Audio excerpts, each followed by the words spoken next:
विशाल, मैंने एक स्टैट पढ़ा जो कहता है कि more than 90% of the restaurants go out of business in the first 3 years itself. Biryani 300, 400, 500 साल से इंडिया में, वर्ल्ड में, पर्शियास में, अरब वर्ल्ड में खाई जा रही है। मुझे लगता था कि इंडिया से क्यों नहीं है एक McDonald's. Nothing sells like biryani in India and Indians' favorite go-to dish. everything is in the handi for biryani by kilo. आप अच्छे कुक नहीं हो, लेकिन आज आप 300 करोड़ का रेवेन्यू कर रहे हो बिरयानी बेच के। How did you first of all spot a gap कि बिरयानी में ही क्लाउड किचन का ब्रांड बन सकता है? आज इंडिया में इतनी बड़ी बटर चिकन की या येलो दाल की या दाल तड़का की या माँ की दाल की मार्केट है, पर एक भी ब्रांड ऐसा नहीं है जो पूरे इंडिया में यूनिवर्सल है। मैंने मुंबई में देखा है कि मुंबई में भी ये रेस्टोरेंट काफी ग्लैमरस बिजनेस है। 1 करोड़ 2 करोड़ रुपए लोग ऐसे लगा देते हैं, 1 2 नहीं 5 करोड़ 8 करोड़ भी लगा देते हैं। क्लाउड किचन को स्टार्ट करने के लिए मिनिमम इन्वेस्टमेंट कितना चाहिए होगा? अगर आप देखोगे कि बहुत सारे सेलिब्रिटी रेस्टोरेंट्स फेल हो चुके हैं, लेकिन सिर्फ 18 और शिल्पा शेट्टी का जो बैस्टियन है, ये 2 ही रेस्टोरेंट्स हैं जो कि वाइल्डली सक्सेसफुल है। तो ऐसी इनमें क्या खास बात है कि ये सक्सेसफुल हो गए और बाकी रेस्टोरेंट्स फेल हो गए? क्लाउड किचन ये अपने आप में एक बहुत बड़ा कैटेगरी है कि रेस्टोरेंट बिजनेस ज्यादा प्रॉफिटेबल है कि क्लाउड किचन ज्यादा प्रॉफिटेबल है।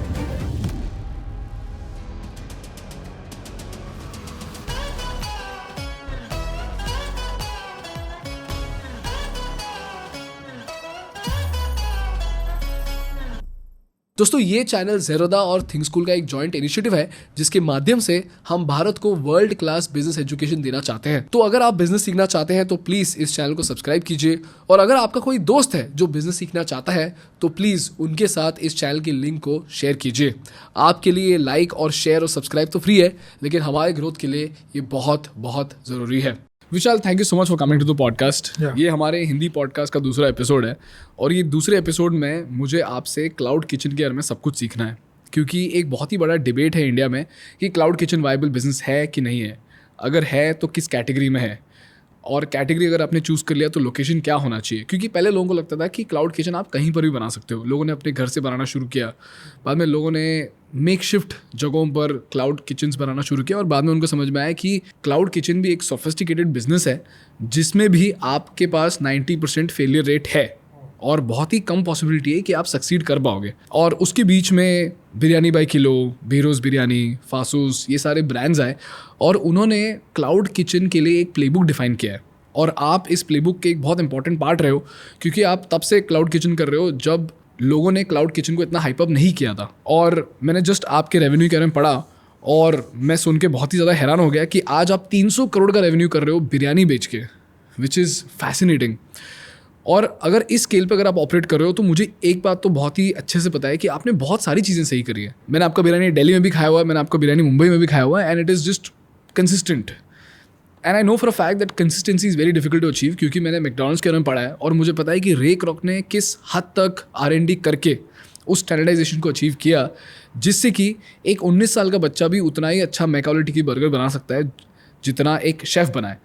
तो आज मैं आपसे क्लाउड किचन के बारे में सब कुछ जानना चाहता हूँ, जिससे अगर कोई इस पॉडकास्ट को देख रहा है उसको एक स्टेप बाय स्टेप गाइड मिल जाए और वो सारी गलतियों को अवॉइड करे जो 90% लोग करते हैं, जिससे कि उसको 3 चीज़ें क्लियर हो जाए। पहला तो ये है कि क्या उसे क्लाउड किचन खोलना चाहिए कि नहीं। दूसरा, अगर खोले तो किस कैटेगरी में खोले, कैसे कैटेगरी को चूज़ करे। और तीसरा, अगर उसको प्रॉफिटेबल बनाकर क्लाउड किचन को अगर एक 100 करोड़ का बिजनेस बनाना है तो उसको 0 to 100 के लिए कौन सी स्ट्रैटेजीज़ का इस्तेमाल करना पड़ेगा? आई थिंक आपका बहुत वाइड क्वेश्चन है, आई थिंक क्लाउड किचन के बारे में, बट हैप्पी टू रिस्पॉन्ड। तो विशाल, मुझे बताइए कि पहले तो ये बताइए कि आपकी स्टोरी क्या है, और इसको क्विकली कवर करते हैं बिकॉज मैं ये ऑडियंस को बताना चाहता हूँ कि आपकी जर्नी कितनी फैंटास्टिक रही है। मुझे तो पता है कि आपकी जर्नी क्या है, क्योंकि हमने शादी में बहुत बात करा है। Congrats on your, thank you so much. So मुझे तो आपकी स्टोरी पता है, बट आप ऑडियंस को बताइए कि आप खुद को किस तरीके से इंट्रोड्यूस करेंगे और क्या बताना चाहेंगे आप बिरयानी बाय किलो के बारे में? तो I was born in Agra. उसके बाद मैं बहुत छोटा था तो मेरे पेरेंट्स दिल्ली मूव कर गए। फिर मैंने IIT BHU से इंजीनियरिंग करी, देन US से मैंने MBA करा, फिर मैंने IT बिज़नेस करा इंडिया वापस आके 96 में। 10-12 साल IT बिज़नेस करा, काफ़ी सक्सेसफुल था। Then I sold it off. फिर मैं सिंगापुर चला गया। 8 साल में सिंगापुर था, 2004 से 12। तो उस समय मैं फाइनेंस में चला गया। फाइनेंस में तो मैं काफ़ी बिजनेसेस में इन्वेस्ट करता था। तो और मेरी स्पेशलिटी उस समय कंज्यूमर बिजनेसेस में ज़्यादा थी। फिर मैंने इंडिया में आके एक फंड भी खोला जो हम कंज्यूमर बिजनेसेस में इन्वेस्ट करते थे। तो मैं फूड बिजनेसेस, कंज्यूमर बिजनेसेस में मेरे को एक अलग से एक अट्रैक्शन था शुरू से। तो मुझे लगता था कि इंडिया से क्यों नहीं है एक मैकडोनल्ड्स या एक बर्गर किंग या डोमिनोज। सी मैकडोनल्ड आज वर्ल्ड में 40,000 आउटलेट है करीब, और उनकी $200 बिलियन से ज़्यादा मार्केट कैप है, लाइक 17-18 लाख करोड़, जो कि आज रिलायंस की मार्केट कैप है, हमारी सबसे बड़ी कंपनी इंडिया की। जबकि बर्गर मुझे लगता है कि ठीक है, अच्छा प्रोडक्ट है, पर इंडिया से जो गुजराती खाना है, महाराष्ट्रियन खाना है, हमारा आसामीज़ खाना है, या हमारा कहीं का भी खाना है, हमारा कश्मीरी खाना है, बहुत उम्दा है। तो मुझे लगता था हमारी क्यों नहीं एक इंडिया से एक बड़ी कंपनी बन सकती है किसी कैटेगरी में। तो मुझे लगा बिरयानी में वो कैटेगरी बन सकती है, क्योंकि उसमें क्या है, देखिए बिरयानी 300, 400, 500 साल से इंडिया में या वर्ल्ड में, पर्शियास में, अरब वर्ल्ड में खाई जा रही है और सबको पता है। और बिरयानी में क्या है कि चावल भी है जो कि कार्ब्स है, पर अच्छा कार्ब्स है, जैसे हम इंग्लिश में बोलते हैं ग्लूटन, कि भाई वीट बेस्ड, कि भाई जिसको आज शायद इतना अच्छा नहीं मानते, जो मैदा जो पिज़्ज़ा में है या बर्गर में है, तो पर चावल उससे बेटर है। और मसाले भी हैं, एक अपने फ्लेवर्स भी हैं, और साथ में बहुत वर्सेटाइल, इंग्लिश में बोलते हैं कि भाई आप कैसे भी बना दीजिए बिरयानी को। चिकन बिरयानी बन सकती है, मटन, कटल बिरयानी, पनीर बिरयानी, छोले बिरयानी, तो किसी भी तरह की, और एक ही पॉट में मील में ख़त्म। जैसे कि डोसा है तो डोसा के साथ बहुत कुछ चाहिए, और वो अगर आप डिलीवर करोगे तो थोड़ा सा सॉगी हो जाएगा, या रोटी भी थोड़ी सी किचकिच हो जाती है, या सैंडविच भी। पर बिरयानी में वो दिक्कत नहीं, आज आप डिलीवर कर दो, आप अगले दिन भी खा सकते हो, पूरी कंप्लीट मील हो जाती है। तो मैंने कहा बिरयानी एक कैटेगरी है कि अगर इसमें कोई अच्छा काम करे, जैसे मैकडोनल्ड्स ने किया है, डोमिनोज ने किया है वर्ल्ड वाइड, जो कि स्टैंडर्डाइज कर दिया प्रोडक्ट को। स्टैंडर्डाइज मतलब कि कहीं भी वही प्रोडक्ट मिलेगा जहाँ भी आप खाइए, इंडिया में, वर्ल्ड में, और आपने अच्छा ब्रांड बना लिया। और लेकिन जो टेस्ट था और जो फ्लेवर्स थे वही रखे जो हमारे घर में हमारी दादी, चाची, या हमारा जो भी फादर, ब्रदर, जो भी अच्छे से अच्छे बनाते हैं। तो अगर वो रखते हुए कर लिया तो इस कैटेगरी में हम धमाल मचा सकते हैं। इंडिया में ही नहीं, इंडिया के बाहर भी हम मैकडोनल्ड और बर्गर किंग से बड़ी चेन बन सकते हैं वर्ल्ड में। तो ये सोचते हुए मैंने कहा कि मैं अपने सारे यूएस का एक्सपीरियंस, सिंगापुर का एक्सपीरियंस, इन्वेस्टमेंट का एक्सपीरियंस, आईटी बिजनेस को स्केल करने का एक्सपीरियंस, सबको इसमें लगा के अगर मैं इंडिया से एक कंपनी बना पाया जो कि इन सब बड़ी कंपनियों को बाहर की टक्कर दे सकती है, तो मतलब that will make me really proud and I can make India proud. तो आप वो टिपिकल इंडियन सन हो जिसने पहले इंजीनियरिंग किया, फिर एमबीए करा, फिर उसने स्टार्टअप खोला। क्योंकि मेरे फादर ने मुझे यही बोला था कि पहले इंजीनियरिंग कर ले, फिर एमबीए कर ले, फिर स्टार्टअप खोले, सब कुछ सॉर्ट हो जाएगा। बट विशाल, मुझे बताइए कि क्या आप पहले से बिरयानी बनाना जानते थे घर पे? नहीं, मैं तो शायद मतलब चाय, आमलेट, एक बेसिक, जब मैं अमेरिका 4 साल रहा तो कुकिंग करता था। फिर इंडिया आके शादी हो गई, फिर काम में इतने बिजी हो गए, तो मैं कोई अच्छा कुक नहीं हूँ। तो कितनी इंटरेस्टिंग बात है बना सकता हूँ बस, कि आप अच्छे कुक नहीं हो, लेकिन आज आप 300 करोड़ का एक ब्रांड चला रहे हो। तो ये जर्नी कैसे रहा? मतलब how did you first of all spot a gap कि बिरयानी में ही क्लाउड किचन का ब्रांड बन सकता है? क्योंकि 2015 में आपने स्टार्ट किया था, राइट? 2015 में तो cloud kitchen was an unheard of concept in India. हाँ, तो 2015 में तो क्लाउड किचन इंडिया क्या वर्ल्ड में भी इतनी नहीं होती थी उस समय। अगर आप वर्ल्ड में देखो तो मेटुआन जो है, जो चाइना का सबसे बड़ा फूड डिलीवरी चेन है, लाइक जहाँ इंडिया में जोमेटो, स्विगी है, उस समय शुरू ही हो रहा था। यूएस में ग्रबअप, सीमलेस पहले से था, पर डोरडैश शुरू ही हो रहा था। यूरोप में डिलीवरी हीरो, डिलीवरू शुरू ही हो रहा था। तो जो एक क्लाउड किचन का कॉन्सेप्ट शुरू ही हो रहा था, पर क्योंकि मैं एक इन्वेस्टर था तो मुझे आइडिया था ये वर्ल्ड में क्या हो रहा है। और इंडिया में क्योंकि रियल एस्टेट इतना एक्सपेंसिव है कि रेस्टोरेंट्स के लिए बहुत मुश्किल हो जाती है इंडिया में करना। और रेंट जो है ऐसा परसेंटेज ऑफ, अगर मैं बोलूँ पूरी सेल्स का, बहुत ज़्यादा हो जाता है। अगर डाइनिंग रेस्टोरेंट में 15% तक चला जाता है, जो कि काफ़ी ज़्यादा है। क्लाउड किचन में 5% ही होता है। और डाइनिंग रेस्टोरेंट में बहुत पैसे लग जाते हैं बनाने में, कैपिटल कॉस्ट, उसकी लुक एंड फील। तो क्लाउड किचन में क्या फ़ायदा है कि आपने कहीं भी उस एरिया में बना लिया, चाहे आप फर्स्ट फ्लोर पे बनाइए, चाहे सेकंड फ्लोर पे बनाइए, चाहे इंडस्ट्रियल बिल्डिंग में बनाइए, कोई आपको मॉल में लेने की या हाई स्ट्रीट में लेने की ज़रूरत नहीं है। तो मैंने कहा ये अच्छा बिजनेस है इंडिया में, क्योंकि यहाँ पे एक तो डेंसिटी और पॉपुलेशन बहुत है, और बेसिकली लोगों को ट्रैफिक बढ़ता जा रहा है, और सब लोग अब डबल इनकम होते जा रहे हैं बड़ी सिटीज़ में।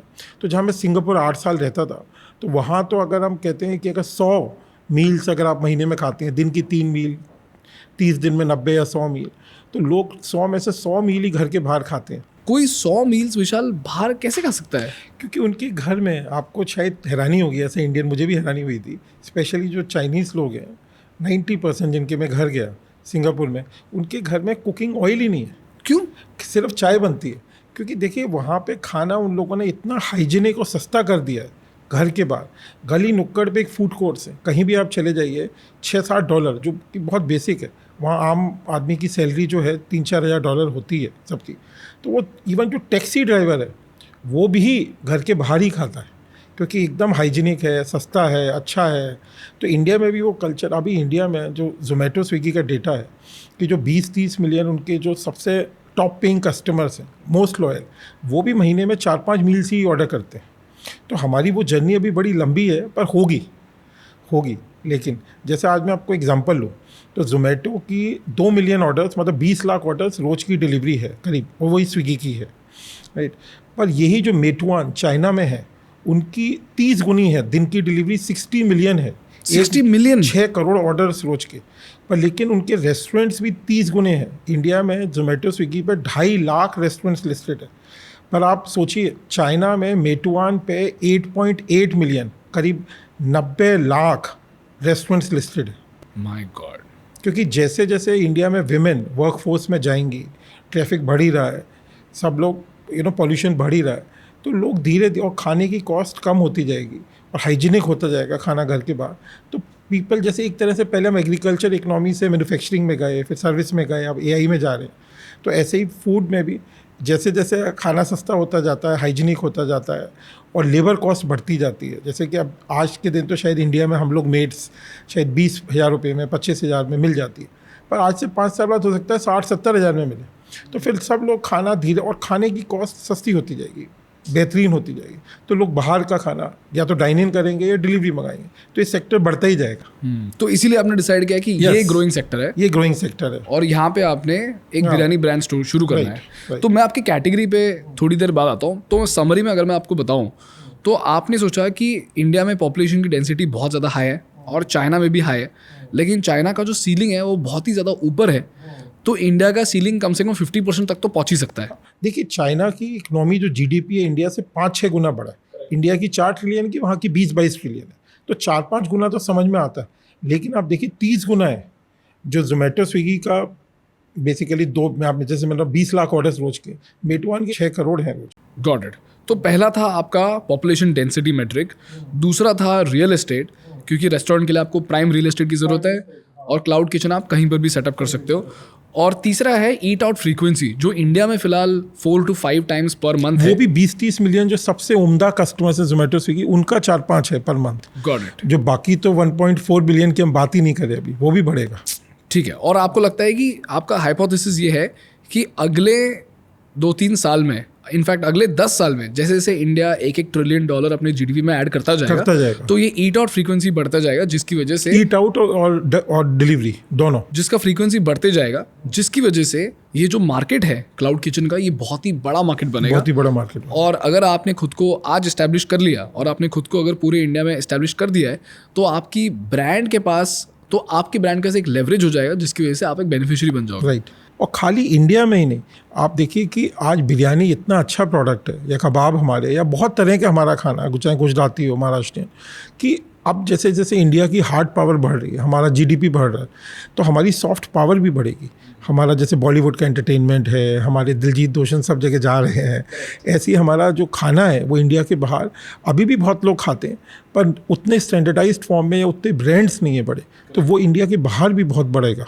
विशाल, मैं आपको क्या ही बताऊं, मैं दुबई गया था, वहाँ पे आशास करके एक रेस्टोरेंट है। हाँ, आशा भोसले का है। हाँ, मैं वहाँ पे गया और मैंने उनसे पूछा कि can I get a table for 2, तो she said no, there is a wait time.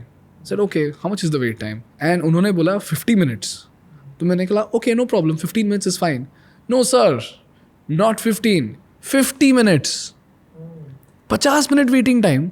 और रेस्टोरेंट इतना बड़ा, और मैंने बाहर देखा सारे एमिराटीज़ बाहर खड़े थे, और अंदर भी एमिराटीज़ थे, और पता नहीं कहाँ कहाँ से लोग आके इंडियन खाना खा रहे हैं।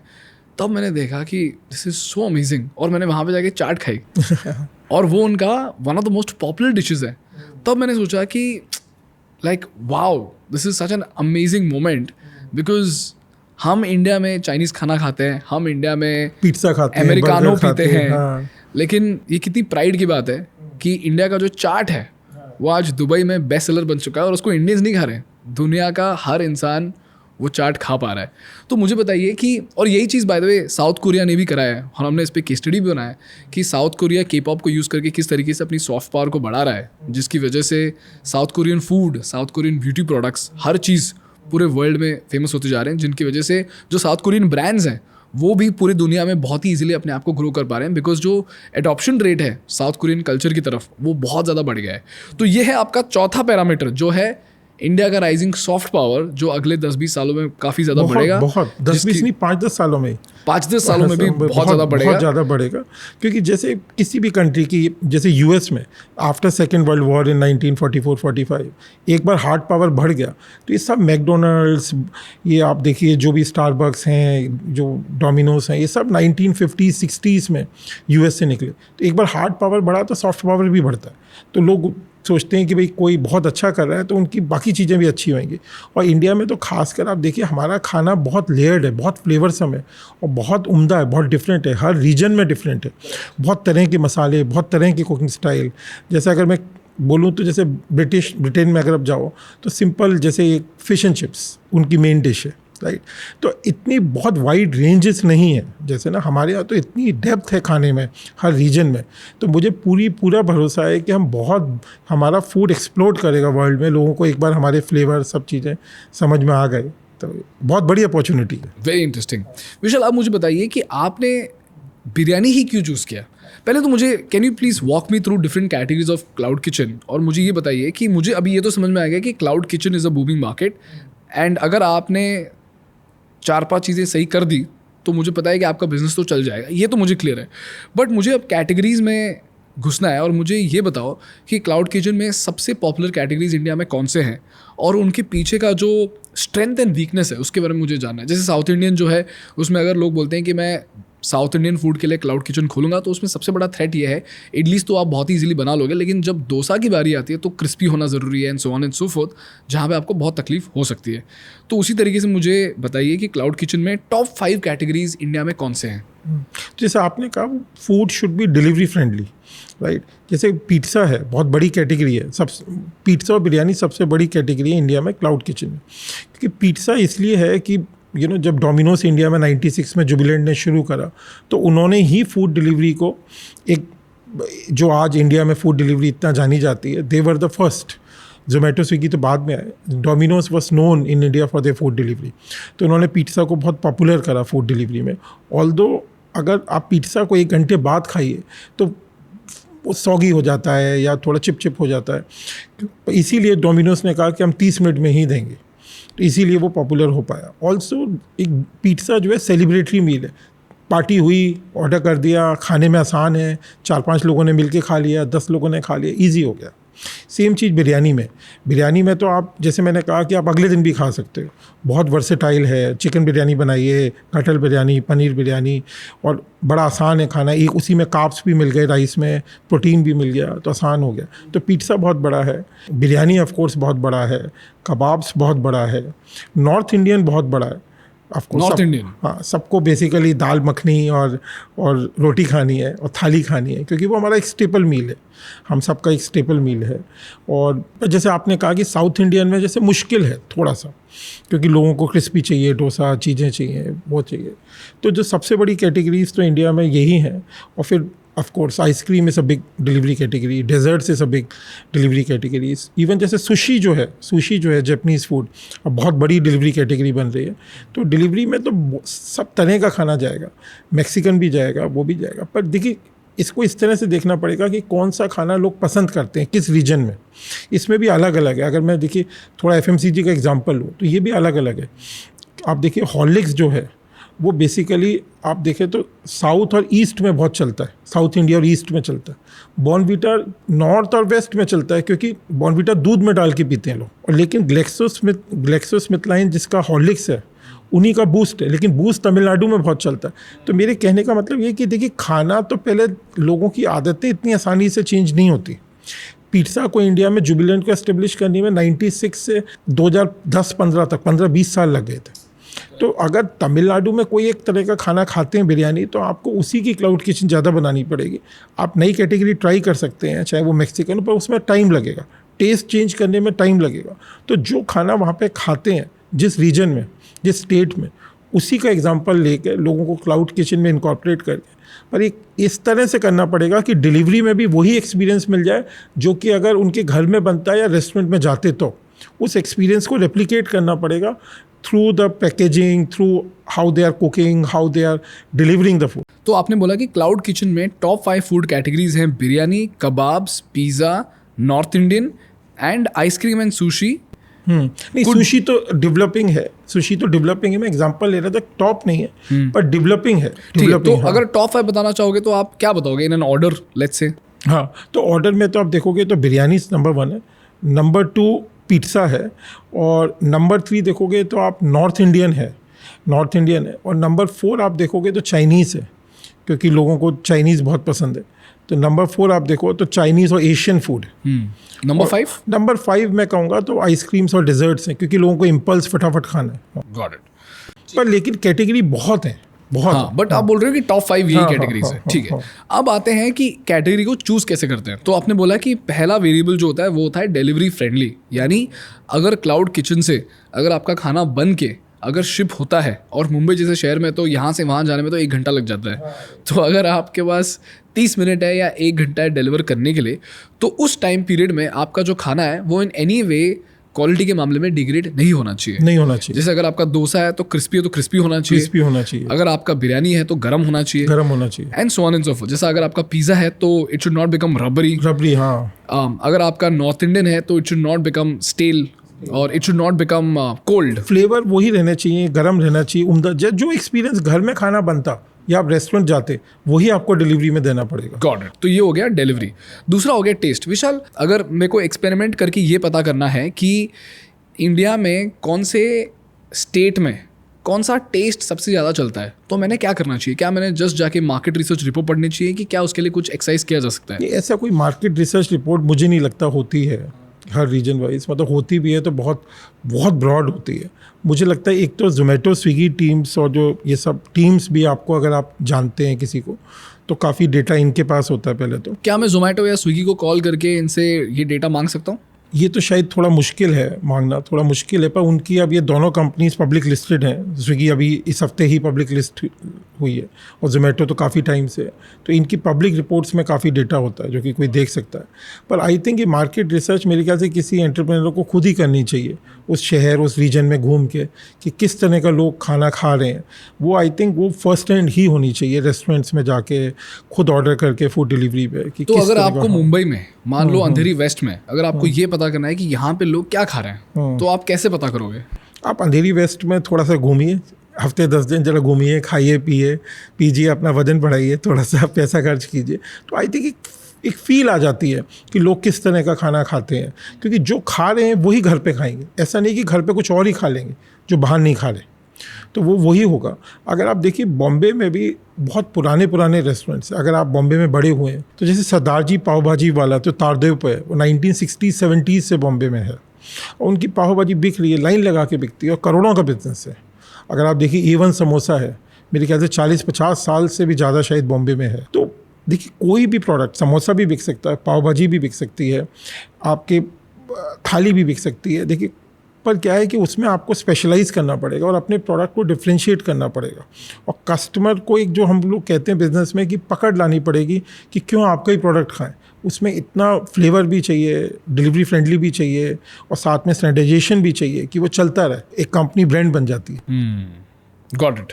तो आप बोल रहे हो कि टेस्ट के लिए आपको तो ग्राउंड रिसर्च करना पड़ेगा। ग्राउंड रिसर्च तो करना पड़ेगा, ये कस्टमर की पकड़ लाने के लिए कि वो इस रीजन में, इस सिटी में, इस एरिया में क्या खाना पसंद करते हैं। पर साथ में ये भी हो सकता है कि अगर आप देखिए मैक्सिकन अगर आप इंडिया में इंट्रोड्यूस कर रहे हैं, या कोई मान लीजिए कोई ऐसी डिशेस कर रहे हैं जो इंडिया में नहीं खाते लोग, तो उसमें फिर आपको अपनी गट फील पे ही जाना पड़ेगा, क्योंकि वो तो लोग खा नहीं रहे अभी। वो तो काफ़ी डिफिकल्ट हो जाएगा। इनफैक्ट कल मैं राहुल से बात कर रहा था, राहुल शशि से, तो राहुल शशि ने एक बहुत इंपॉर्टेंट चीज़ बताया कि दो ही ऑप्शंस बचते हैं। एक तो ये है कि साइबर सिक्योरिटी के बारे में लोगों को एजुकेट करे, जिसमें आपकी पूरी ज़िंदगी निकल जाएगी, या फिर आप सीधा जाके गवर्नमेंट से बात करो और उनको बता दो कि देखो ये प्रॉब्लम है, इसको सॉल्व कर सकते हैं। उसी तरीके से मैं ये मानता हूँ कि इनफैक्ट मैंने ये मार्केट रिसर्च करके केस स्टडी के थ्रू ये पता किया है कि मार्केट में एजुकेशन में सबसे ज़्यादा पैसा खर्च हो जाता है। जैसे ओला और उबर है, उन्होंने एजुकेशन में ही इतना पैसा खर्च कर दिया कि अभी उनको एक्चुअल में अपना बिजनेस प्रॉफिटेबली ऑपरेट करना बाकी है, सही बात which is such a difficult thing to do. So, in my opinion, if you have the top 5 categories और मार्केट इतना बड़ा है, तो it is safe to get started with तो है, the top 5 categories. सेफ तो है। ठीक पर है। अगर आप गुजरात में है तो गुजराती खाना कर सकते हैं, महाराष्ट्र में तो महाराष्ट्रन खाना कर सकते हैं, वो भी एक बहुत बड़ी पॉसिबिलिटी है। अच्छा, तो ये तो हो गया रीजनल। तो आपको पता है कि रीजनल ये तो चलेगा ही, तो इस पे आप कर सकते हो, ठीक है। और आपने बोल दिया कि पब्लिक रिपोर्ट से आप ये पता कर सकते हो कि कौन सा कैटेगरी सबसे ज़्यादा बिक रहा है। तो एक हो गया डिलीवरी, दूसरा हो गया टेस्ट, तीसरा वेरिएबल मैंने क्या कंसिडर करना चाहिए कि भाई उसमें मैं स्टैंडर्डाइज कर पाऊंगा कि नहीं कर पाऊंगा, स्टैंडर्डाइज कर पाऊंगा कि नहीं कर पाऊंगा। विशाल, क्योंकि- स्टैंडर्डाइजेशन एक ऐसी चीज़ है जो सुनने में बहुत ही आसान लगता है, लेकिन मुझे पता है कि स्टैंडर्डाइजेशन में कितना डिफिकल्टी और कितना कॉम्प्लेक्सिटी है। और ये आपने भी बहुत ही आसानी से बोल दिया कि हाँ इसको तो स्टैंडर्डाइज कर दो, नहीं लेकिन बहुत मुझे पता है कि आसान आपने काम कितनी नहीं- मेहनत करी। आसान काम नहीं है। तो मुझे बताइए कि स्टैंडर्डाइजेशन एग्जैक्टली क्या होता है। देखिए स्टैंडर्डाइजेशन में क्या है, मैं जैसे इंजीनियरिंग बैकग्राउंड से हूँ, मैंने IIT BHU से इंजीनियरिंग करी, तो क्या है कि दो चीज़ों को स्टैंडर्डाइज करना पड़ेगा, एक इनपुट मटेरियल को, एक प्रोसेस को। अगर आपने इनपुट मटेरियल प्रोसेस स्टैंडर्डाइज कर दिया तो आउटपुट भी सेम निकलेगा हमेशा। जैसे अगर मैं इसको सिंपल लैंग्वेज में बोलूँ, बिरयानी के केस में क्या जाता है, राइस जाता है, चावल जाता है, मीट या पनीर या कटहल जाता है, मसाले जाते हैं, थोड़ा दही जाता है। अगर हांडी जाती है, जिस हांडी में हम तो जैसे जिस हांडी में दम को करते हैं अपनी बिरयानी, उसी में कस्टमर को डिलीवर करते हैं।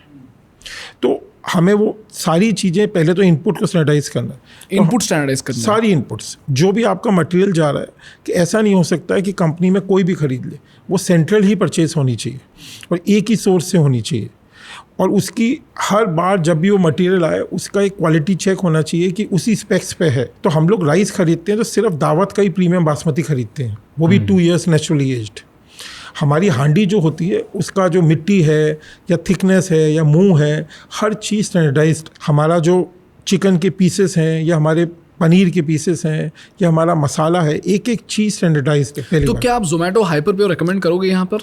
हाँ, बहुत अच्छे प्रोडक्ट्स हैं उनके। हम क्योंकि बहुत पहले से करते हैं तो हम उनके भी प्रोडक्ट्स लेते हैं और अपने भी वेंडर से लेते हैं। ओके। तो आप बोल रहे हो कि पहला चीज़ जो है आपको स्टैंडर्डाइजेशन करना है। स्टैंडर्डाइजेशन के कुछ पैरामीटर्स हैं। उसमें इनपुट्स को करना है, जो मटेरियल ले रहे हैं प्रोसेस को भी करना है। इनपुट्स भी मुश्किल काम है, प्रोसेस उससे भी मुश्किल काम है। तो इनपुट पैरामीटर्स में हमने बात करा कि सेंट्रल परचेज होना चाहिए। सेंट्रल परचेज में हमने बात करा कि अगर आपके पास कई सारे ब्रांचेस हैं तो हर ब्रांच ने अपना सामान प्रोक्योर नहीं करना चाहिए। एक ही जो सेंट्रल ब्रांच होता है उसने सारे आपके जो इंग्रेडिएंट्स हैं उनको प्रोक्योर करना चाहिए। और वहाँ पे आपका क्वालिटी चेक होना चाहिए कि जो भी आप इंग्रेडिएंट परचेस कर रहे हो वो एक हाई क्वालिटी ब्रांड से परचेस करें और उसके जो KPIs वो काफ़ी क्लियर हो। जैसे आप दावत 2 kg प्रोक्योर करते हो, राइट? क्या 2 year old दावत 2 years naturally aged 2 years naturally aged दावत प्रोक्योर करते हो, तो आपको 2 years नेचुरली एज्ड दावत ही प्रोक्योर करना है। दावत ही प्रोक्योर करना है। Got it. उसके बाद हम आते हैं प्रोसेस स्टैंडर्डाइजेशन में। तो विशाल, प्रोसेस स्टैंडर्डाइजेशन कैसे होता है? देखिए, जैसे हमारा मैं एग्जांपल लेता हूँ, तो हमारी हांडी है, उसमें जब ऑर्डर आता है तब चावल जाता है, मीट जाता है या कटहल जाती है या चिकन जाता है, जो भी मसाले जाते हैं जैसे।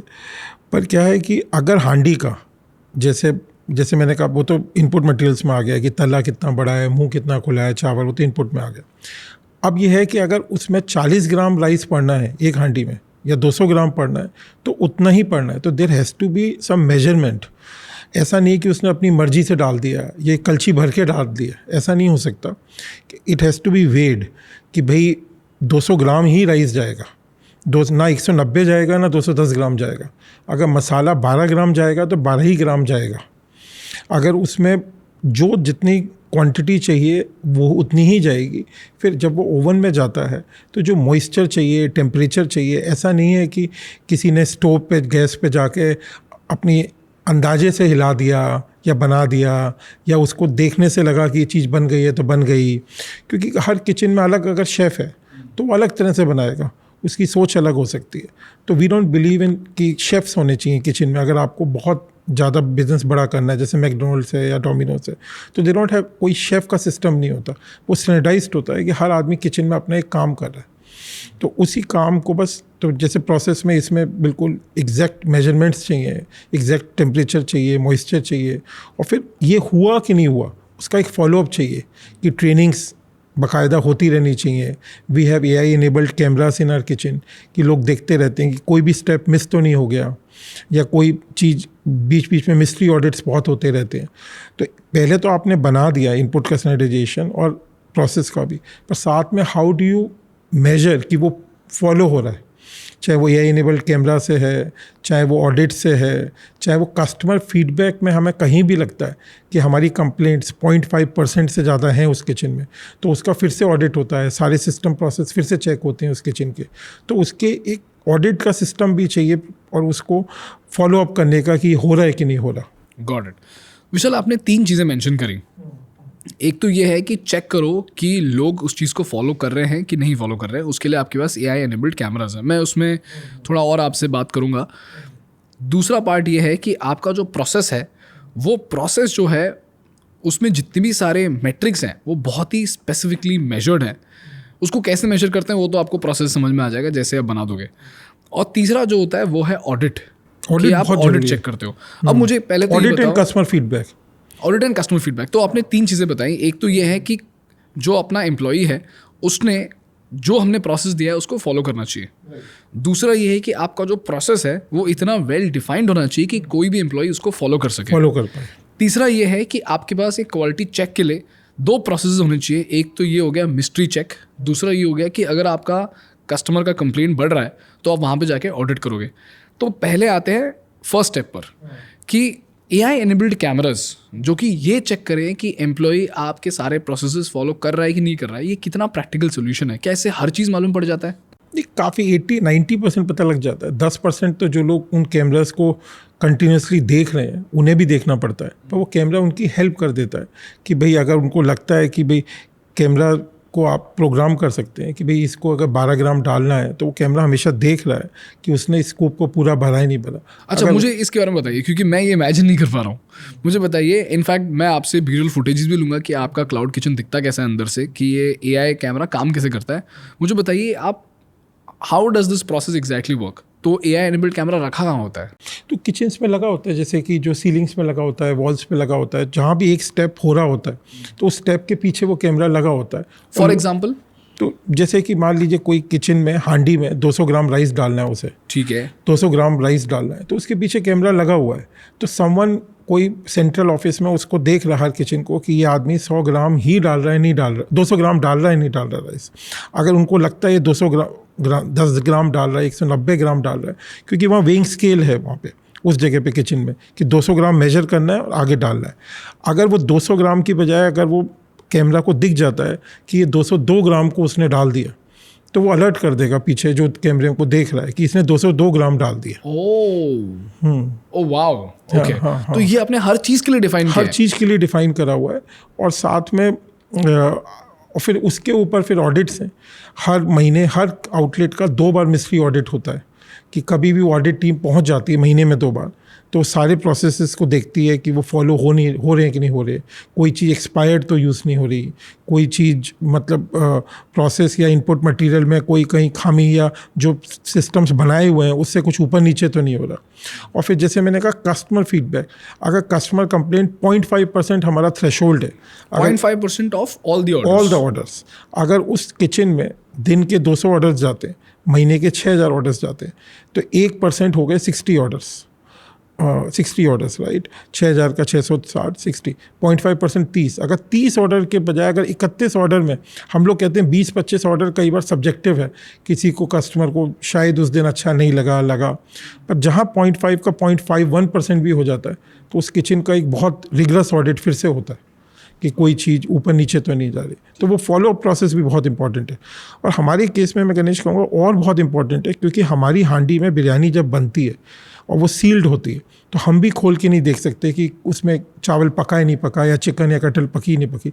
कस्टमर ही उस सील को खोलता है पहली बार कि वो एरोमा फ्लेवर्स आते हैं जो सुगंध आती है, फ्लेवर्स आते हैं, तो वो अगर सैनिटाइज नहीं है तो हमें भी नहीं पता कि वो सही बना नहीं बना, तो हमारे लिए तो बहुत ज़रूरी है। Got it. विशाल, आपने 2 और चीज़ें यहाँ पे मेंशन करी जो शायद AI कैमरा डिटेक्ट ना कर पाए, वो है एक्सपायर्ड प्रोडक्ट्स की यूसेज और दूसरा हाइजीन। तो इसको आप किस तरीके से चेक करते हो?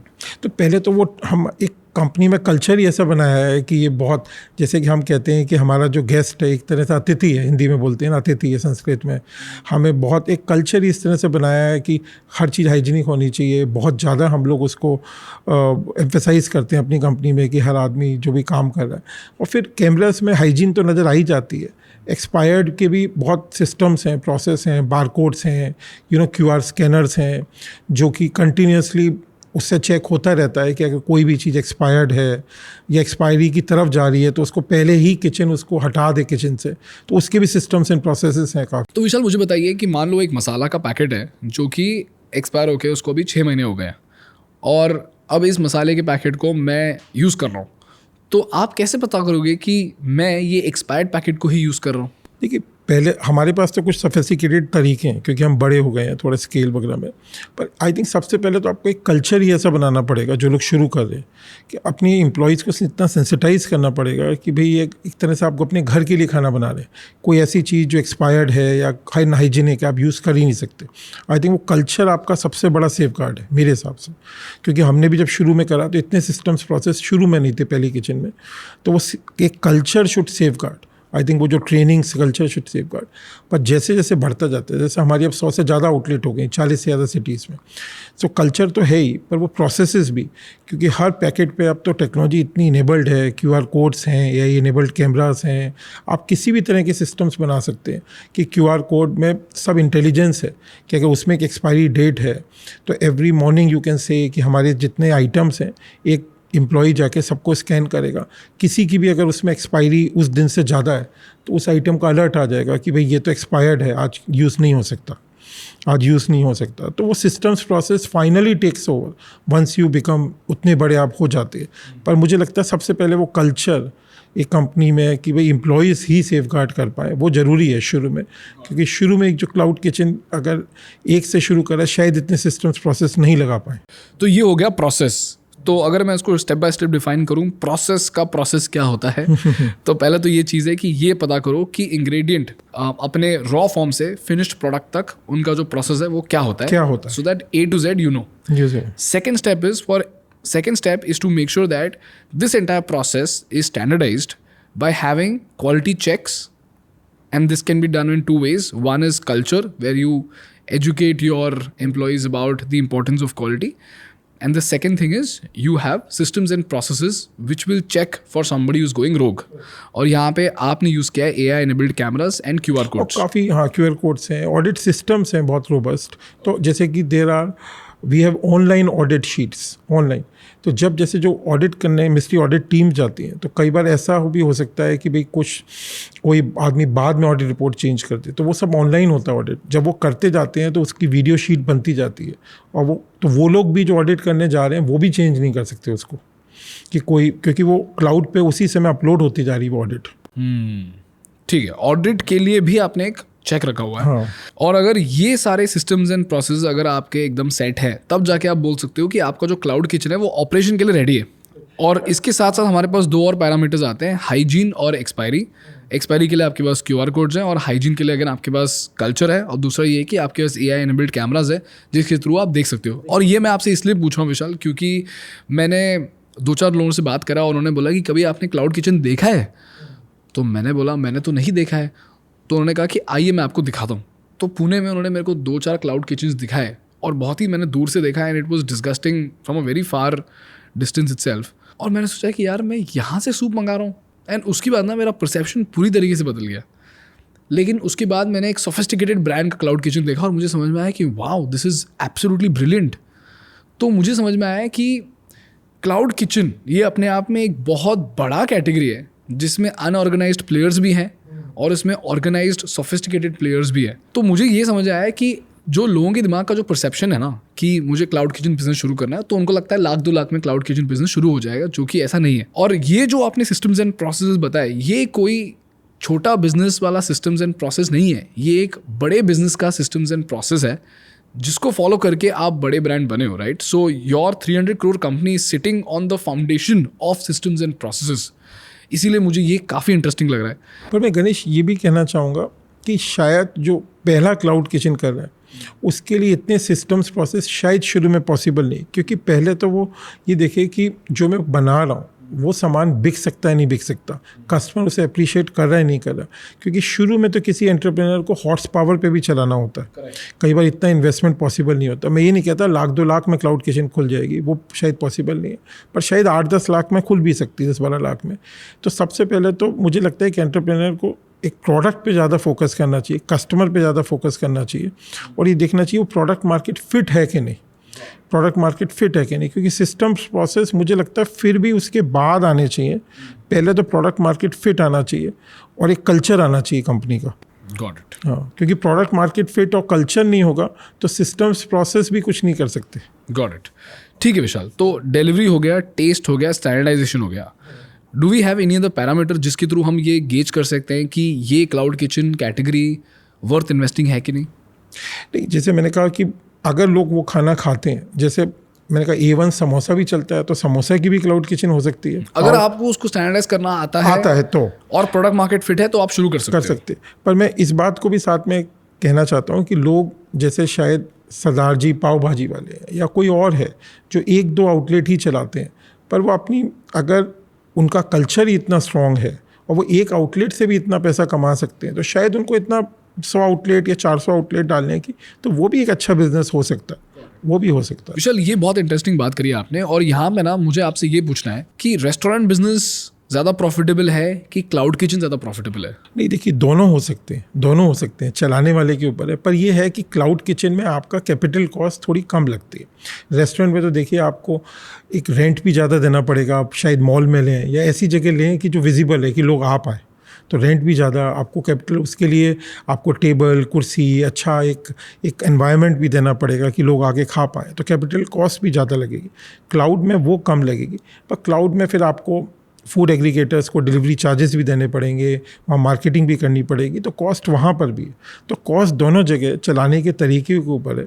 रेस्टोरेंट्स भी मैंने बहुत प्रॉफिटेबल देखे, क्लाउड किचन भी देखे और दोनों नॉन प्रॉफिटेबल भी देखे. मुझे बताइए कि क्लाउड किचन को स्टार्ट करने के लिए मिनिमम इन्वेस्टमेंट कितना चाहिए होगा? मुझे लगता है 8-10 लाख तो फिर भी चाहिए होगा, क्योंकि और आजकल क्योंकि अब ये इंडस्ट्री काफ़ी डेवलप हो गई है, तो अपने आप को डिफ्रेंशिएट करना इतना आसान नहीं है, क्योंकि जोमेटो स्विगी पे अब बहुत सारे ब्रांड्स हैं, चाहे वो बर्गर है, चाहे वो सुशी है, चाहे आप कोई भी कैटेगरी लीजिए, बहुत सारे ब्रांड्स हैं. एक जोन पे 2-2 हज़ार रेस्टोरेंट्स हैं जोमेटो स्विगी पे. तो सबसे पहले तो प्रोडक्ट डिफ्रेंशिएटेड होना चाहिए, चाहे वो कुछ भी हो सकता है, वो पाव भाजी भी हो सकती है, लाइक मैंने कहा वो सुशी भी हो सकती है, वो हो कुछ भी सकता है.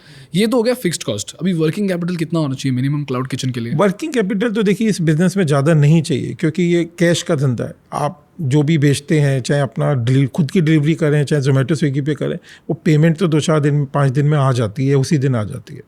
और पीछे से भी अगर आप नए नहीं हैं तो शायद सामान भी आपको आटा दाल चावल चिकन उधार भी मिल जाता है, पर शायद चाहिए तो 2-4 लाख के 5 लाख के वर्किंग कैपिटल से हो सकता है. तो it's not a very capital intensive business तो नहीं है शुरू में, पर इसको सक्सेसफुल बनाना शायद इतना आसान नहीं है, क्योंकि अब कंपटीशन बहुत आ गया और जोमेटो स्विगी पे ब्रांड्स बहुत आ गए, रेस्टोरेंट्स बहुत आ गए, तो ग्रोथ बहुत है, पर लेकिन एक डिफ्रेंशिएटेड प्रोडक्ट जहाँ प्रोडक्ट मार्केट फिट आ पाए वो बहुत जरूरी है. ठीक है, तो विशाल, रेस्टोरेंट वर्सेस क्लाउड किचन के यूनिट इकोनॉमिक्स को ब्रेक डाउन करते हैं. मुझे बताइए रेस्टोरेंट में सबसे ज़्यादा इंपॉर्टेंट कॉस्ट वेरिएबल्स कौन से होते हैं और उनके लिए कितना पैसा लगता है? तो जैसे रेस्टोरेंट बिजनेस में मोटी अगर मैं ट्रेडिशनल रेस्टोरेंट बिजनेस की बात करूं, अगर आप पुराने लोगों से बात करें, तो रेस्टोरेंट में 3 चीज़ मेन लगती हैं. एक तो रेंट, जहाँ पे आपने जगह ली हुई है, अगर आपने मॉल में ली है, हाई स्ट्रीट पे ली है, तो लिंकिंग रोड पे ली है, कहाँ ली है, तो 10 से 15% ज़्यादातर रेंट की कॉस्ट होती है, जो कि हाई में 20 भी जा सकती है. दूसरा है food cost, food packing cost, जो 28 से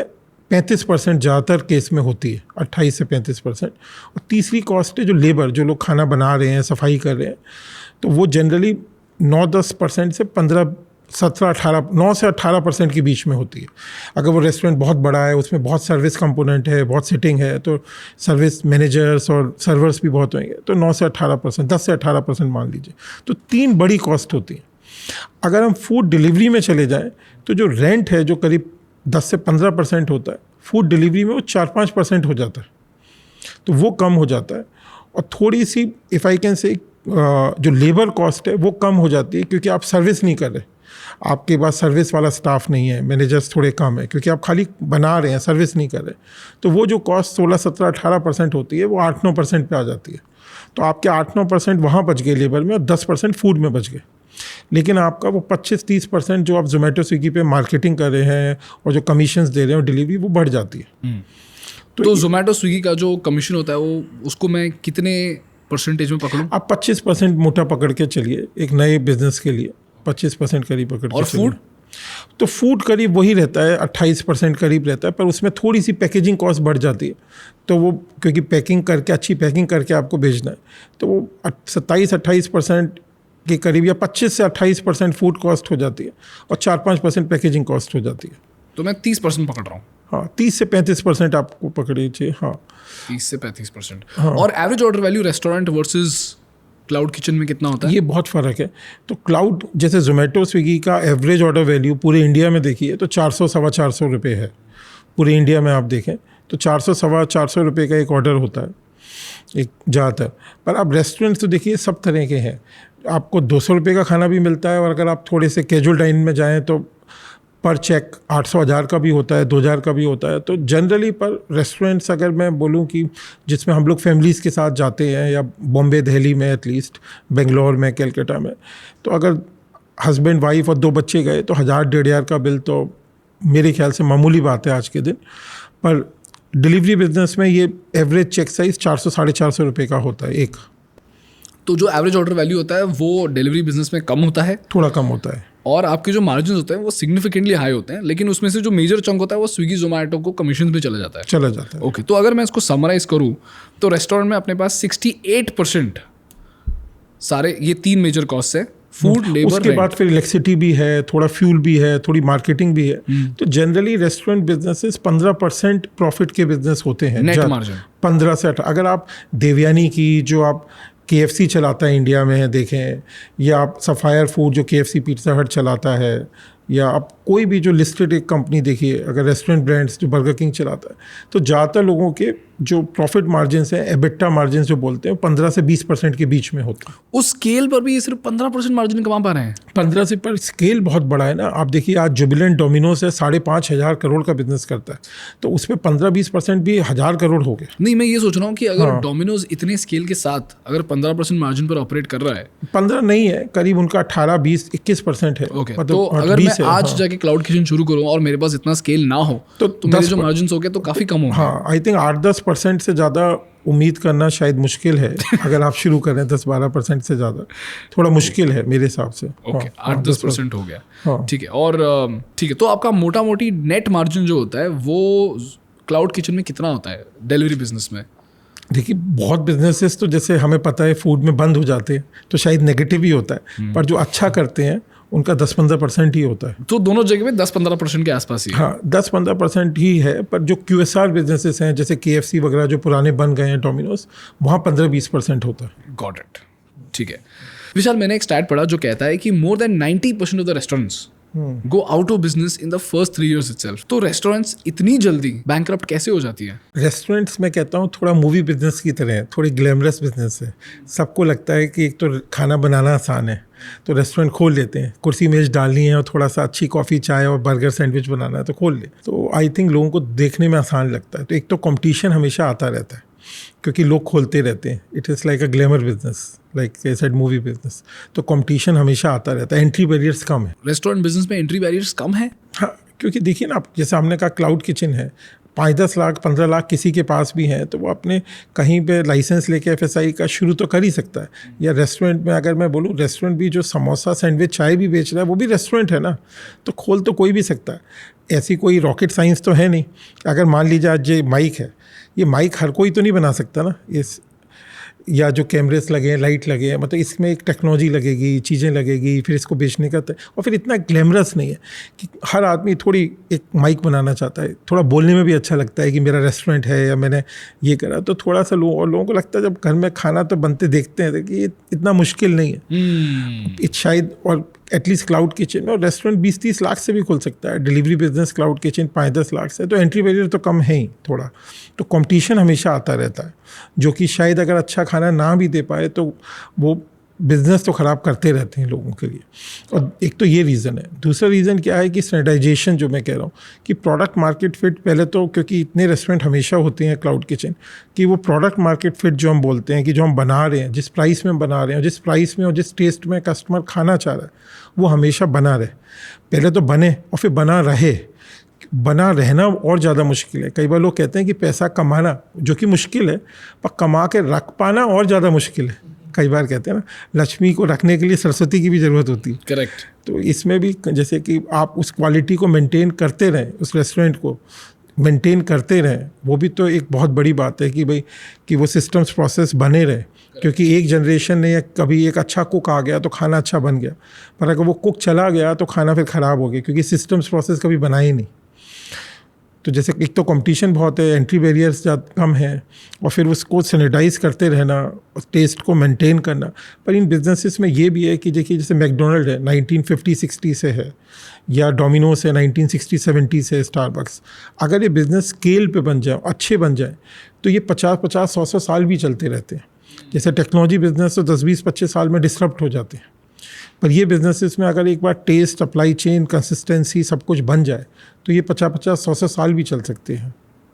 वेरी इंटरेस्टिंग। दोनों ही बातें दोनों ही बातें। तो रेस्टोरेंट्स इसलिए बैंकरप्ट जाती है क्योंकि नंबर 1 बैरियर टू एंट्री बहुत कम है, इसलिए काफ़ी कंपटीशन आता जाता रहता है। नंबर 2 प्रोडक्ट मार्केट फिट लोग कर नहीं पाते हैं। तीसरा ये कि स्टैंडर्डाइज कर नहीं पाते हैं, जिसकी वजह से अगर आपने आज एक शेफ़ को हायर किया और कल वो छोड़ के चला गया तो आपके रेस्टोरेंट की क्वालिटी गिर जाती है, कंसिस्टेंसी आप अचीव नहीं कर पाते हो, जिसकी वजह से आपका बिजनेस लॉस में चला जाता है। और दूसरी बात ये है विशाल कि मैंने मुंबई में देखा है कि मुंबई में भी ये रेस्टोरेंट काफ़ी ग्लैमरस बिजनेस है, और 1 करोड़ 2 करोड़ रुपए लोग ऐसे लगा देते हैं, और मैं देख के काफ़ी हैरान हो जाता हूँ कि 1 करोड़ 2 करोड़ रुपए लोग सिर्फ इंटीरियर में लगा देते हैं। 1-2 नहीं, 5 करोड़ 8 करोड़ भी लगा। ये तो मैं छोटे से रेस्टोरेंट की बात कर रहा हूँ। और जब मैं रेस्टोरेंट जाके देखा कि ये 1-2 करोड़ का क्या ही इंटीरियर बना है, तो मुझे समझ में आया कि ये तो इतनी सा जगह है, इतनी जगह है, और इतनी सी जगह के लिए लोगों ने 1-2 करोड़ रुपए खर्च किए। ऊपर से इनका रेंट, मुंबई में तो रेंट तो मैं क्या ही बताऊँ, मैं खुद भरता हूँ तो मुझे पता है कि रेंट कितना ज़्यादा है। और जब मैं कॉस्ट को देखता हूँ ना, तो मुझे समझ में आता है कि प्राइम लोकेशन में रेस्टोरेंट को खड़ा करना और बाद में उसको रन करना और उसको प्रॉफिटेबल करना इतना ज़्यादा डिफिकल्ट हो जाता है कि कॉस्ट को रिकवर करते करते लोगों के 3-4-5 साल चले जाते हैं। ये तो मैं फिर भी कम बता रहा हूँ। अगर आपने सक्सेसफुली रेस्टोरेंट चला लिया तो आप 3-4 साल में पैसे रिकवर कर लोगे, नहीं तो लोग 10-10 साल तक पैसे रिकवर कर नहीं पाते। तो ये ऐसा मतलब, तो अगर इतना तो क्या ग्लैमर इतना ज़्यादा इंपॉर्टेंट है कि लोग रेस्टोरेंट खोलने के लिए अपने आप को 10 साल की कमिटमेंट के लिए नहीं, दोनों ही बातें हैं। एक तो ग्लैमर, जैसे आप मूवी बिजनेस को मैं बार बार कंपेयर कर रहा हूँ, क्योंकि मूवी में भी आप देखिए, अगर 100 मूवी बनती हैं तो शायद 10 ही सक्सेसफुल होती हैं, 90 शायद फ्लॉप हो जाती है। पर लोगों को एक ग्लैमर एसोसिएटेड है ऐसे ही रेस्टोरेंट्स के साथ, कि दोस्तों में हाँ, और दोस्तों रिश्तेदारों में कहने को कि भाई मेरा ये रेस्टोरेंट है। पर मैं रेस्टोरेंट जैसे बहुत अच्छा बिजनेस है, पर it has to be done for the right reasons, कि भाई आप, it is a very operationally heavy business, कि भाई रोज़ अच्छा खाना आना है, अच्छी सब्जी आनी है, अच्छा चिकन आना है, उसी सिस्टम प्रोसेस से बनना है, सर्विस स्टाफ हमेशा एक एक सर्विस के मोड में होना चाहिए, कल्चर वैसा होना चाहिए कि कस्टमर को जब भी हमेशा वहाँ आए तो एक अच्छी फीलिंग हो, एक अच्छा उसके साथ। तो it is to do it for a very long time consistently. It's not easy. मतलब मैं ही कहूँगा कि ग्लैमर के लिए और सिर्फ शौक के लिए नहीं करना चाहिए, थोड़ा सा सोच कर कि यही आपका पैशन है और जेन्युइनली आप इसको करना चाहते हैं तभी करना चाहिए। And it's a full time job. It's a full time job. Vishal, मुझे एक बात बताओ, ये जो सेलिब्रिटी रेस्टोरेंट्स जो हैं, जैसे विराट कोहली के पास 1-8 है, एंड विराट कोहली का जो 1-8 शिल्पा कोहली के बाद बास्टियन है और मैं देख रहा हूँ कि मैं हर बार जब बैस्टियन के बारे में पढ़ता हूँ या 1-8 के बारे में पढ़ता हूँ, मुझे इतना फैसिनेशन हो जाता है कि एक सेलिब्रिटी जिनका खाने से कोई लेना देना नहीं, उन्होंने इतना सक्सेसफुल ब्रांड बना लिया। और जब मैंने स्टडी करा तो मुझे ये समझ में आया कि सेलिब्रिटी रेस्टोरेंट ये दोनों भी अच्छी कॉम्बिनेशन है नहीं। और अगर आप देखोगे कि बहुत सारे सेलिब्रिटी रेस्टोरेंट्स फेल हो चुके हैं, लेकिन सिर्फ 1-8 और शिल्पा शेट्टी का जो बैस्टियन है, ये 2 ही ऐसे रेस्टोरेंट्स हैं जो कि वाइल्डली सक्सेसफुल हैं।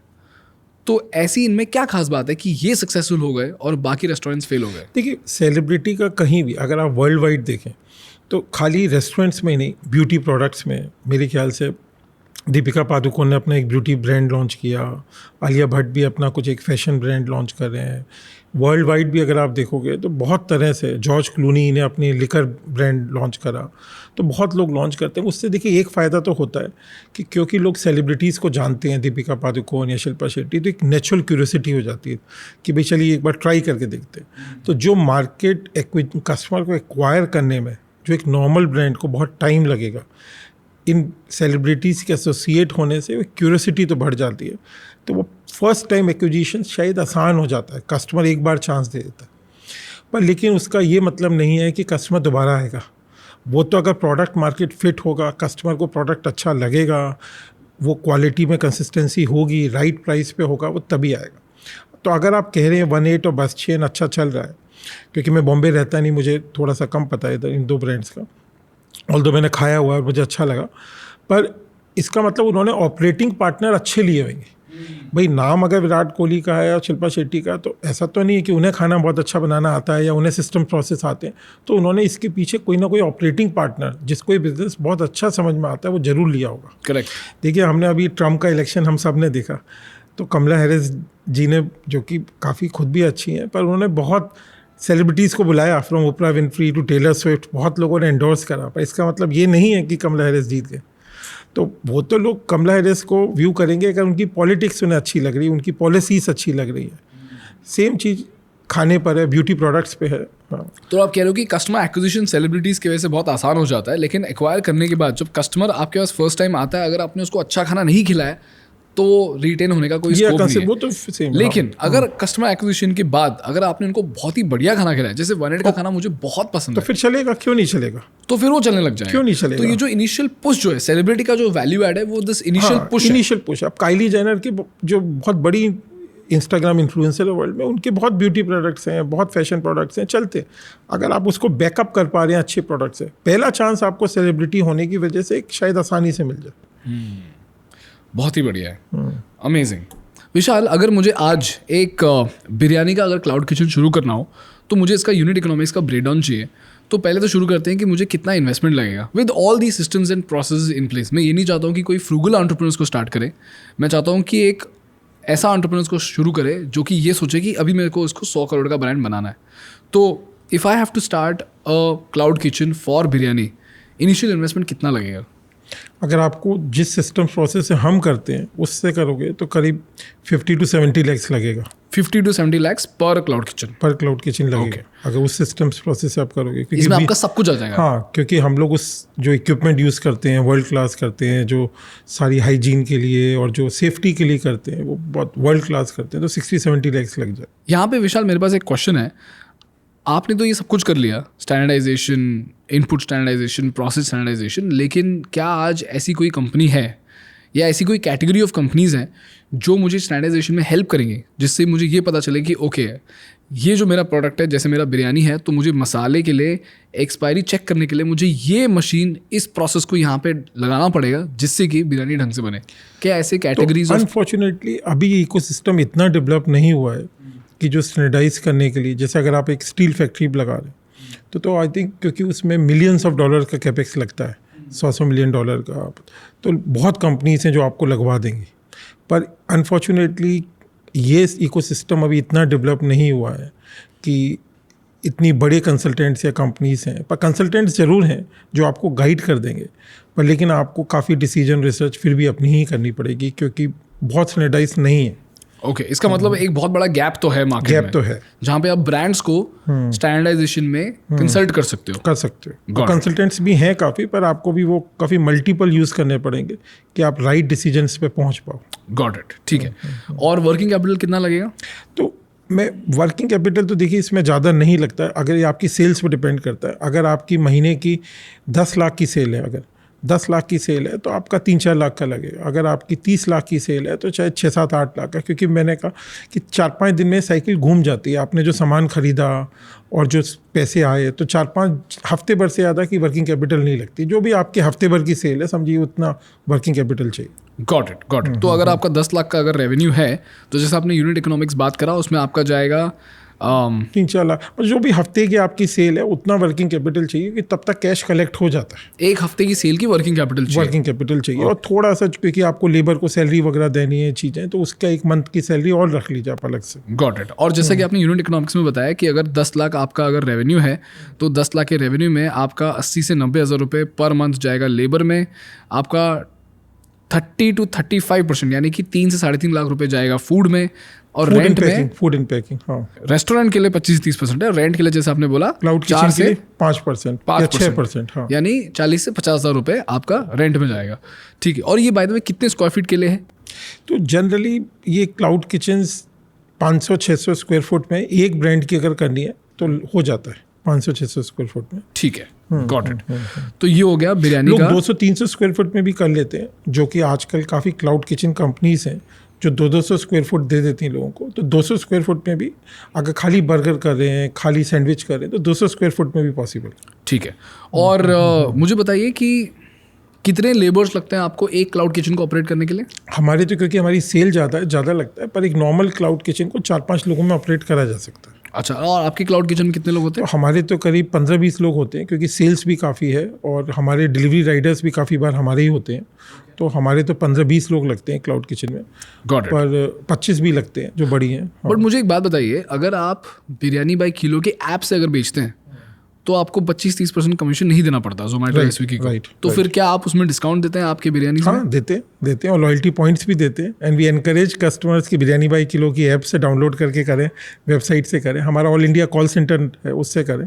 ओके, गॉट इट, और इंटरेस्टिंग। हमारे डाइन इन आउटलेट्स भी हैं पूरे इंडिया में। अच्छा, तो अभी आपने डाइन इन भी शुरू किया है? हाँ, नहीं, हम काफ़ी साल से करते हैं, तो हर सिटी में एक डाइन इन आउटलेट भी है फॉर एक्सपीरियंस। तो आप दिल्ली में जाएं, एक बॉम्बे छोड़ के हर सिटी में 40 सिटीज़ में एक डाइन इन आउटलेट भी है। 40 सिटीज़ में आपके आउटलेट्स हैं? हाँ। वाओ, ये तो बहुत ही बढ़िया है। विशाल, मुझे बताइए, ये जो 50 से 70 लाख का जो आपका इन्वेस्टमेंट है, इसमें आप कितना सेल कर लेते हो महीने का? तो हम लोग एक outlet आउटलेट से करीब 25-30 लाख रुपया महीना कर लेते हैं। 25-30 लाख रुपए महीना, गॉट इट। यानी कि साल भर में आप 3.5 करोड़ तक तो कर लेते हो। कर लेते हैं। और आपने बताया कि इसका जो नेट मार्जिन है आपका 10 से 15%। 10 से 15% हो। ठीक है, गॉट इट। ठीक है विशाल, इसके बाद मैं बात करना चाहूँगा आपके एक्विजिशंस की। मैं ये अज्यूम कर रहा हूँ, and you can correct me if I am wrong, कि आपने सिस्टम्स क्रैक कर लिया, आपने प्रोसेस क्रैक कर लिया। आपके कितने आउटलेट्स हैं टोटल पूरे इंडिया में? 110 हैं। 110 आउटलेट्स हैं, तो आपके पास डेटा भी बहुत सारा है, तो आपको पता है कि कौन से आउटलेट के आसपास हायर पर कैपिटा इनकम के लोग रहते हैं जो आपके प्रोडक्ट्स को खरीदते हैं। तो मैं ये अज्यूम कर रहा हूँ कि आपने जितनी सारे ब्रांड्स को एक्वायर किया है, गोयला बटर चिकन आपने एक्वायर किया, और कौन से ब्रांड्स आपने एक्वायर किया? हमने एक्वायर करा गेट अवे। तो get away is healthy dessert, कि भाई अगर आपको शुगर फ्री या लो कैलोरी या हेल्दियर डेजर्ट्स चाहिए तो उसमें गेट अवे के आइसक्रीम्स हैं, के चीज़ केक्स हैं, काफ़ी प्रोडक्ट्स हैं। तो मैं अज्यूम कर रहा हूँ कि आपने बटर चिकन और गेट अवे इसलिए एक्वायर किया क्योंकि आपके टॉप 5 कैटेगरी में एक आइसक्रीम है और एक नॉर्थ इंडियन है। हाँ, बर्गर्स भी हैं वैसे टॉप 5 में, पर हमने बर्गर नहीं करा, पिज्ज़ा। Okay. क्योंकि हमें लगता है बर्गर पिज्ज़ा में शायद हमारा राइट टू विन इतना नहीं है। क्यों ऐसा? क्योंकि देखिए, बर्गर पिज्ज़ा में मुझे लगता है कि पिज्ज़ा डोमिनोज और पिज्ज़ा हट वर्ल्ड वाइड करते आए हैं। आज डोमिनोज इंडिया में 5,500 करोड़ का करीब जुबिलेंट का रेवेन्यू है, जो डोमिनोज का मास्टर फ्रेंचाइज इंडिया में। जो सेकंड बिगेस्ट प्लेयर पिज्ज़ा हट का शायद 1,000 करोड़ का है, और जो इंडियन ब्रांड्स हैं जो बड़े हैं उनका 200-250 करोड़ का। तो मुझे लगता है कि बड़े प्लेयर्स बहुत सिग्निफिकेंटली बड़े हैं इसमें। या सेम फॉर बर्गर्स। तो आपके पास तो यहाँ पे बहुत बड़ा ब्लू ओशन है बिरयानी। बहुत बड़ा ब्लू ओशन नहीं है कि आप जैसे कि जब मैकडोनल्ड्स इतना बड़ा है, बर्गर किंग इतना बड़ा है, और 50-50, 100-150 रुपये के इतने अच्छे बर्गर्स, उनकी सप्लाई चेन ब्रांड इतने बड़े हैं, तो शायद थोड़ी सी उतना बड़ा बनने की एक एम्बिशन अगर है तो शायद उनसे compete करना शायद मुश्किल होगा। मैं नहीं कह रहा नहीं कर सकते, पर बिरयानी में या कबाब्स में या इंडियन फूड में, जैसे गोयला बटर चिकन, इस नाम बटर चिकन है पर दाल भी बहुत अच्छी है और कबाब्स भी बहुत अच्छे हैं और बाकी भी करीज, तो नॉर्थ इंडियन जो फूड है, मुझे लगता है इन सब में हमारा एक राइट टू विन है ऐसा इंडियन कंपनी। तो मुझे एक बात बताइए, अभी जब आपने गोयला बटर चिकन एक्वायर कर लिया तो अब आप इन प्रोडक्ट्स का ऐसा क्या करेंगे जिसकी वजह से ये ग्रो कर जाएंगे? मैं ये अज्यूम कर रहा हूँ कि क्योंकि आपका सिस्टम्स है, प्रोसेस है, आपका डिस्ट्रीब्यूशन है, तो आप इन्हीं ब्रांड्स को पैन इंडिया लेके जाएंगे. इज दिस करेक्ट और is there more to it? तो हम ऑलरेडी ले जा चुके हैं जैसे गोयला बटर चिकन और गेटअवे को. तो हम दो चीज़ कर पाते हैं. जैसे गोयला बटर चिकन जब हमने मेजोरिटी स्टेक लिया, सारांश गोयला मास्टर शेफ हैं जो आज भी हमारे साथ जुड़े हुए हैं और हमारे साथ काम कर रहे हैं इसमें, and we are very proud to be associated उनके साथ. तो जब वो हमने करा मेजोरिटी तो 5 आउटलेट थे, 6 आउटलेट थे, आज 90-100 आउटलेट हो गए. 90-100 आउटलेट्स हो गए. तो हम लोग इंडिया वाइड उसे ग्रो कर पाए हैं. वाओ. और फिर हम स्टैंडर्डाइज कर पाए हैं जिसमें हमारी स्पेशलिटी है, वही ऑडिट्स हैं, सिस्टम्स हैं, प्रोसेस पूरे लगा पाए हैं. क्योंकि आज इंडिया में इतनी बड़ी बटर चिकन की या येलो दाल की या दाल तड़का की या माँ की दाल की मार्केट है और नॉर्थ इंडियन फूड की, पर एक भी ब्रांड ऐसा नहीं है जो पूरे इंडिया में यूनिवर्सल है. जैसे फ्राइड चिकन में KFC है या पिज़्ज़ा में डोमिनोज है या पिज़्ज़ा हट है, पर नॉर्थ इंडियन में एक भी नहीं. तो हमें इंडियन ब्रांड्स को बनाना है पैन इंडिया एंड वर्ल्ड में लेके जाना है. Got it. Very interesting. Vishal, मुझे एक बहुत ही वियर्ड क्वेश्चन है एंड आप ही इस चीज़ को आंसर कर सकते हैं. मुझे एक बात बताइए, अगर मेरे पास एक रेस्टोरेंट है जो कि चल रहा है और मैं उससे डिलीवरी भी कर रहा हूँ, Isn't that the best of both worlds? कि मैं रेस्टोरेंट भी चला पा रहा हूँ और मैं डिलीवरी भी कर रहा हूँ. बहुत अच्छा है. तो मुझे एक बात बताइए, अगर एक रेस्टोरेंट है एंड ये मुझे रिटेल से पता है, फैशन से पता है कि अगर आपका एक स्टोर है तो जो आपकी ब्रांड वैल्यू है वो बहुत ज़्यादा बढ़ जाती है क्योंकि लोग आ पाते हैं, आपके कपड़े को फील कर पाते हैं. सही बात है. आपके ब्रांड को एक्सपीरियंस कर पाते हैं. तो उससे क्या हो जाता है, परसेप्शन काफ़ी अच्छे से डेवलप हो जाता है और एक तरह से ट्रस्ट भी बन जाता है क्योंकि वो कभी भी आपके स्टोर पर जाके उनको बोल सकते हैं कि देखो ये कपड़ा अच्छा नहीं है. तो मुझे ये फैशन में तो पता है कि अगर आपका एक फिजिकल स्टोर है तो आपका ब्रांड वैल्यू ज़्यादा है, जिसकी वजह से आपका जो ऑनलाइन सेल है उस पर भी बहुत ज़्यादा असर पड़ता है. उसी तरीके से अगर आपके पास एक रेस्टोरेंट जैसा आपके फिजिकल आउटलेट्स हैं, क्या आपने ये देखा है कि एक रेस्टोरेंट जो कि बहुत ही ज़्यादा वेल नोन है मार्केट में, उसका जो ऑनलाइन प्रेजेंस है वो काफ़ी ज़्यादा इफेक्टिव है as compare to a cloud kitchen company which is selling the exact same product, whether that could be biryanis और कबाब्स? हाँ, नहीं, दोनों बातें सही हैं. और हमारा भी जैसे हम 40 सिटीज़ में हैं, 40 से ज़्यादा ही हैं, तो हर सिटी में एक डाइनिंग आउटलेट हम करते हैं. चाहे वो दिल्ली है, चाहे गुड़गांव है, बेंगलोर है, चाहे गुवाहाटी है, कलकत्ता है, एक डाइनिंग आउटलेट होता है. और अभी हम एयरपोर्ट्स और हाईवेज़ पे भी जा रहे हैं कि कस्टमर्स हमारा प्रोडक्ट को एक्सपीरियंस भी कर पाएँ डाइनिंग आउट सेटिंग में. तो वो तो एक जितनी भी इंडिया में ऑनलाइन कंपनीज हैं, चाहे वो फैशन में है, चाहे ब्यूटी में है, सबको कहीं ना कहीं 300-400 करोड़ 500 करोड़ के ऊपर ऑफलाइन में काफ़ी लोग गए हैं और उनको एडवांटेज भी मिला है और हम भी कर रहे हैं. और हमारे डाइनिंग आउटलेट आज से नहीं 5-6 साल से हैं. पर लेकिन क्योंकि बिरयानी और जो हमारा ये जो कैटेगरीज हैं, काफ़ी लोग अपने घर में ज़्यादा कंज्यूम करते हैं, तो डिलीवरी पे हम ज़्यादा फोकस करते हैं, बट डाइन इन भी है. पर जैसे आपने कहा कि लेकिन डाइन इन वालों के लिए पर ये अलग अलग तरह के बिजनेस है. मैं कहूँगा जो डाइन इन में एक सेंसिबिलिटीज़ चाहिए और जो बिज़नेस ओनर्स का DNA चाहिए और जो डिलीवरी में चाहिए, ज़रूरी नहीं है वो सेम हो. जैसे कि अगर अमेज़न इतना बड़ी कंपनी बन पाई है अपनी बुक्स डिलीवरी में, म्यूज़िक डिलीवरी में, अब तो सब कुछ करते हैं, तो ज़रूरी तो जो उस समय के जो बुक्स में, म्यूज़िक में जो डिटेल आउटलेट चलाते थे वो नहीं कर पाए. या ब्लिंकिट आज जो कर पाया, ज़रूरी नहीं है फ्लिपकार्ट उसी डिलीवरी को 10-15 मिनट में कर पाए. ये DNA सबके अलग अलग है मुझे लगता है. तो आप कह रहे हो कि अगर रेस्टोरेंट चल रहा है तो उसके अपने आप में भी जो उसका डिलीवरी सिस्टम होता है वो अलग ही होता है. मतलब अलग ही होता है. उसकी एक तरह से 2 कंपनी चला रहे हैं. 2 कंपनी चला रहे हो क्योंकि खाना एक ही है, पर उसको जो खाना आप सर्विस में तो क्या कर सकते हैं, अगर खाना थोड़ा सा अगर आप डाइनिंग में थोड़ा ऊपर नीचे है तो उसको सर्वर चेंज कर सकता है, कस्टमर को सेटिस्फाई कर सकता है. डिलीवरी में वो चांस नहीं मिलेगा क्योंकि आपने कर दी. पैकेजिंग डिफरेंट होनी चाहिए, उसका टैक्स सिस्टम्स बहुत डिफरेंट है कि किस तरह से SMS जा रहे हैं, व्हाट्सअप जा रहे हैं, फीडबैक आ रहा है. तो वो थोड़े से अलग अलग बिजनेसेस हैं. ऐसा नहीं है कि वो सेम बिजनेसेस हैं. चाहे प्रोडक्ट थोड़ा सा सेम हो, प्रोडक्ट में भी थोड़ा डिफ्रेंशिएट करना पड़ता है. तो इसका मतलब ये है कि अगर कोई रेस्टोरेंट चला रहा है और वो डिलीवरी कर रहा है तो उसने ऐसा नहीं करना चाहिए कि शेफ को बोल दे कि वही खाना बनाओ, वही सिस्टम्स फॉलो करे. बस इतना है कि गेस्ट को बाहर सर्व करने के बजाय पैक कर दो. नहीं, वैसे नहीं चलेगा. ये नहीं करना चाहिए. ये नहीं, क्योंकि मुझे बहुत सारे रेस्टोरेंट्स पता है जो यही चीज़ फॉलो करती है. तो थोड़ा बहुत तो चल जाएगा क्योंकि अगर आपको एक रेस्टोरेंट पसंद है तो आप उसका खाना भी पसंद करेंगे. पर अगर उतना फोकस नहीं है, जैसे जो लोग OTT के लिए, नेटफ्लिक्स के लिए सीरीज़ बनाते हैं और जो पिक्चर हॉल के लिए बनाते हैं, ये सब अलग अलग कंटेंट अलग अलग तरह से कंज्यूम होता है. करेक्ट. तो उसे कंज्यूम करने का तरीका, कस्टमर की एक सेंसिबिलिटीज़ भी अलग हैं. वही सेम ब्रांड्स में भी अगर आप, जैसे अभी मेरे अपने दोस्त से बात हो रही थी, वो स्निच चलाते हैं, तो वो कह रहे थे कि जब स्निच। अरे हम तो स्निच पर केस स्टडी बना रहे हैं। हाँ, तो स्निच चलाते हैं, सिद्धार्थ मेरे अच्छे दोस्त हैं। तो कहते हैं जब अगर कस्टमर को जब ऑनलाइन लेना होता है तो उन्हें थोड़ी सी फैशनेबल शर्ट चाहिए, चमकीली चाहिए, और जो इम्पल्स बाय है कि भाई गोवा जा रहे हैं छुट्टी के लिए तो बढ़िया गोवा के लिए शर्ट ले लेते हैं, और वही जब स्निच के ऑफलाइन स्टोर में जाके ख़रीदते हैं तो उनको थोड़ी प्लेन चाहिए, थोड़ी सी वनीला चाहिए, मतलब एक स्टैंडर्ड शर्ट्स चाहिए, पैंट्स चाहिए जो लंबी चल पाए। तो कंज्यूमर बिहेवियर भी चेंज हो जाता है ऑफलाइन में ऑनलाइन में, जो डिलीवरी में मंगा रहे हैं और जो डाइन इन में खा रहे हैं। Very interesting, very interesting. Vishal, मुझे एक और बात बताइए कि क्योंकि आपके पास 40 आउटलेट्स हैं, डाइन इन आउटलेट्स हैं, और 110 डिलीवरी आउटलेट हैं, तो 40 डाइन इन आउटलेट्स का जो लोकेशन है ये बहुत ही क्रूशियल है। क्योंकि जैसा कि आपने कहा कि अगर आपका जो रेस्टोरेंट है उसमें आपका एक बहुत बड़ा फैक्टर होता है रेंट का, जहाँ पे आपका रेंट कभी कभी 10-15% हो सकता है, या फिर अगर आपका बहुत ही प्राइम लोकेशन है तो कभी कभी 25% भी जा सकता है। तो 25% ऑफ योर रेवेन्यू अगर किसी चीज़ में जा रहा है तो आपको बहुत ही केयरफुल रहना पड़ेगा। इनफैक्ट जब हमने ये ऑफिस लिया तो सबसे ज़्यादा तो मुझे दर्द हुआ वो ये रेंट देख के हुआ, डिपॉजिट देख के हुआ, और मुझे समझा कि ये इंटीरियर करने का जो काम है ये कितना महंगा काम है। और ये तो फिर भी बिजनेस है, क्योंकि बिजनेस सेट होने के बाद मैं ये एक्सपेंस कर रहा हूँ, लेकिन रेस्टोरेंट के केस में आपको पहले एक्सपेंस करना पड़ेगा, फिर आपको होप करना पड़ेगा कि ये जो लोकेशन है ये ठीक हो, क्योंकि अगर आपको लोकेशन चेंज करना है तो उसमें भी बहुत बड़ा प्रोसेस है। तो रेस्टोरेंट का जो लोकेशन का जो चॉइस होता है वो बहुत ही क्रूशियल होता है।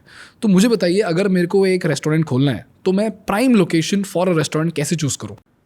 देखिए, इसमें भी पहले मैं अपना केस बता देता हूँ। तो जैसे हमारे 40 जो सिटीज़ हैं उसमें एक बॉम्बे है जहाँ डाइन इन नहीं है, क्योंकि बॉम्बे की रेंट बहुत ज़्यादा है। जैसे अगर हम कानपुर जाते हैं या जलंधर जाते हैं, गुवाहाटी जाते हैं या मैसूर जाते हैं तो हम डाइन इन ले लेते हैं, क्योंकि रेंट इतना ज़्यादा नहीं है, 100 रुपये स्क्वायर फुट में फिर भी मिल जाता है। और डिलीवरी में भी आप देखिए तो 60-70 रुपये स्क्वायर फुट तो उसमें भी चाहिए डिलीवरी क्लाउड किचन में, तो इतना फ़र्क नहीं है अगर टियर 2 टाउन में है तो। जहाँ लेकिन आप बॉम्बे दिल्ली की बात करते हैं तो 200 रुपये square foot, 250 rupees square foot, 300 rupees square foot, तो वो प्रोहिबिटिव हो जाता है, तो उसमें एक रिस्क बहुत बढ़ जाता है।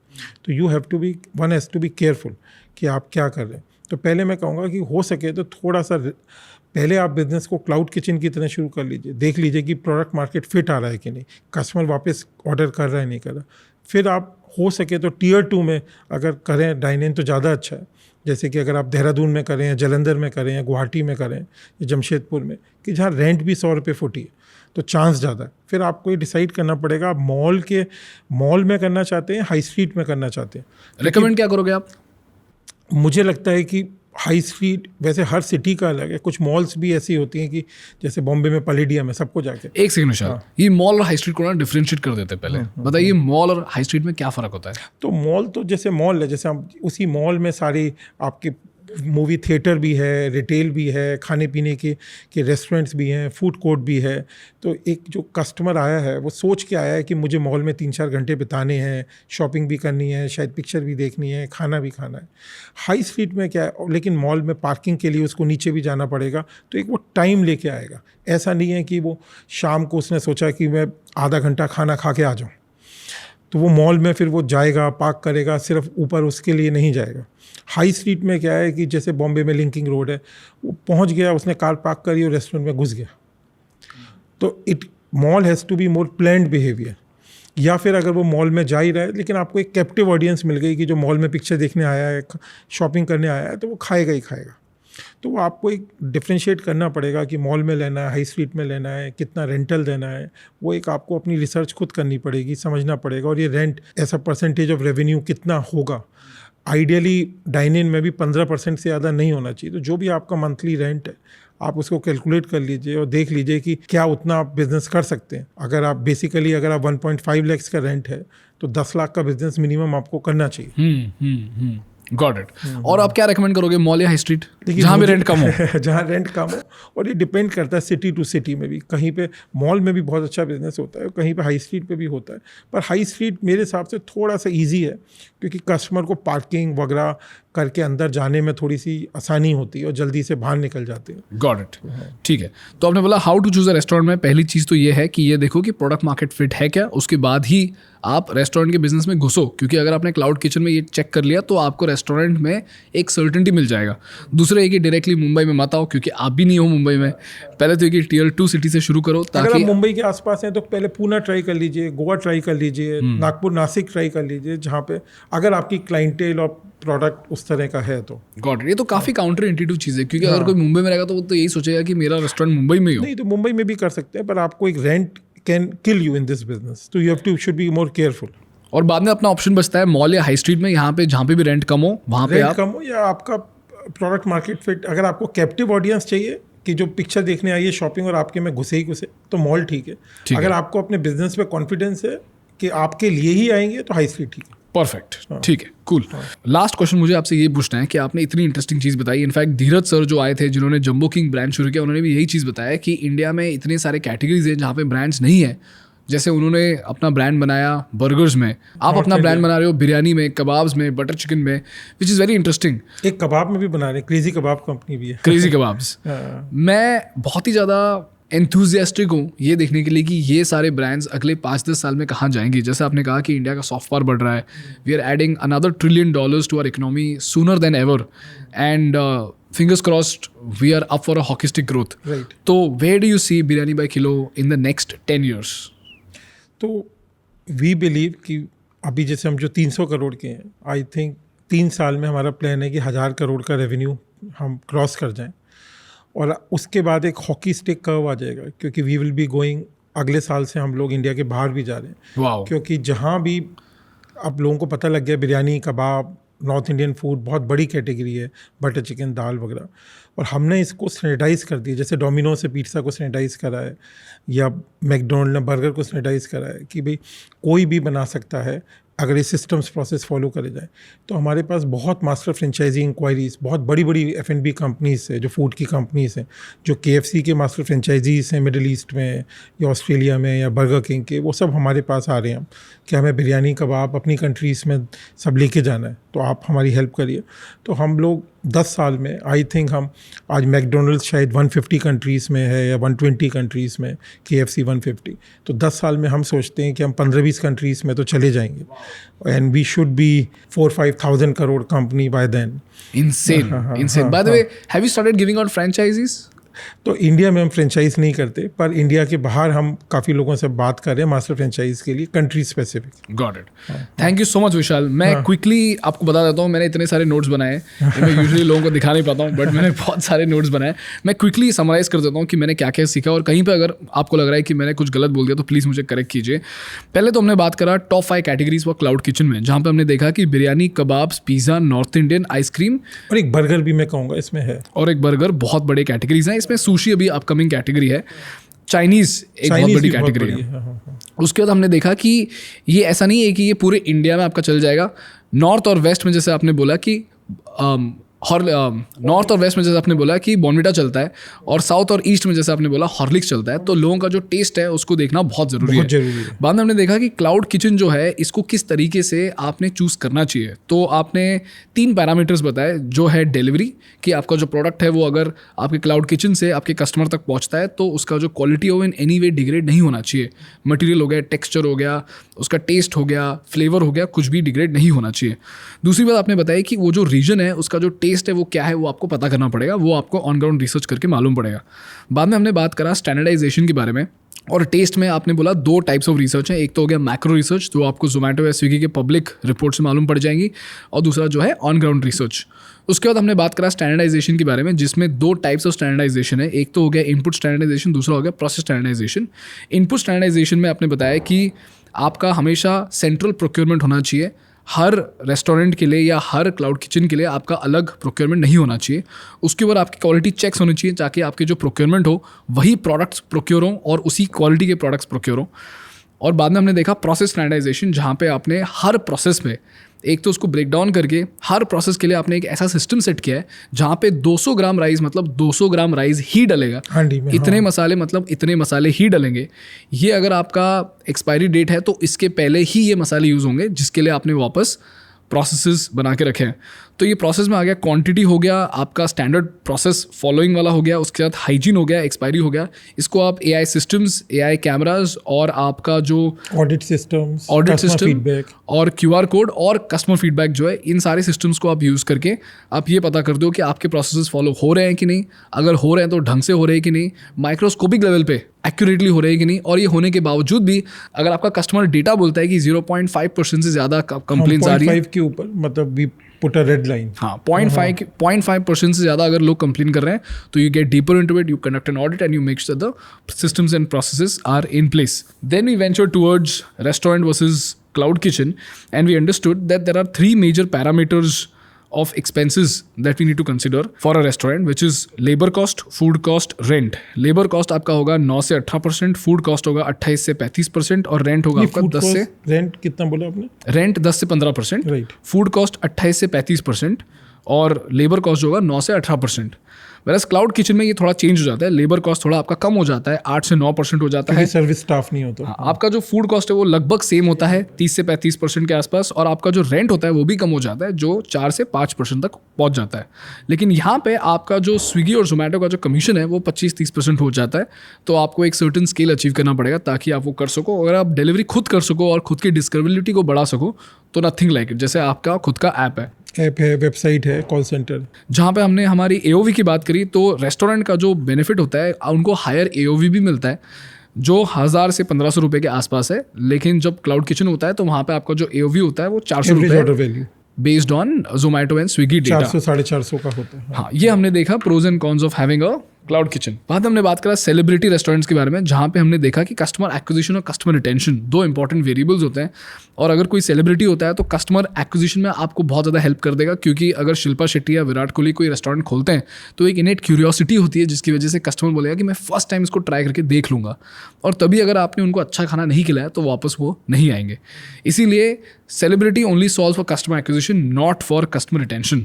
तो जो सेलिब्रिटी का जो लॉन्जिविटी ऑफ करियर होता है, उस पूरे करियर के स्पैन में 10 साल तक वो आपको एक्विजिशन में हेल्प करेगा। उसमें अगर आपने आपका ब्रांड बना लिया तो नथिंग लाइक इट। हाँ, पर अगर आपने ऑपरेशंस को, क्वालिटी को कंसिस्टेंट नहीं रखा या प्रोडक्ट मार्केट फिट नहीं आया तो कस्टमर दोबारा नहीं आएगा। परफेक्ट। बाद में हमने बात करा बिरयानी बाय किलो या इन जनरल एक बिरयानी क्लाउड किचन के बारे में, जहाँ पे हमने बात करा कि 50 से 70 लाख का अगर आपको सिस्टम्स एंड प्रोसेसेस सारे AI एनेबल्ड कैमरा से लेके QR कोड्स तक अगर हर चीज़ आपको चेक में रखना है तो आपको 50 से 70 लाख रुपए इन्वेस्ट करने पड़ेंगे। आपका जो वर्किंग कैपिटल है वो नॉर्मल क्लाउड किचन 10-15 लाख में भी कर सकता है। ओके, 10-15 लाख में भी कर सकते हैं। जो आपका जो वर्किंग कैपिटल होना चाहिए, it should be 1 week worth of sales which is healthy enough, and eventually you can work on credit system. तो आपका वर्किंग कैपिटल जो है काफ़ी मिनिमाइज हो जाएगा।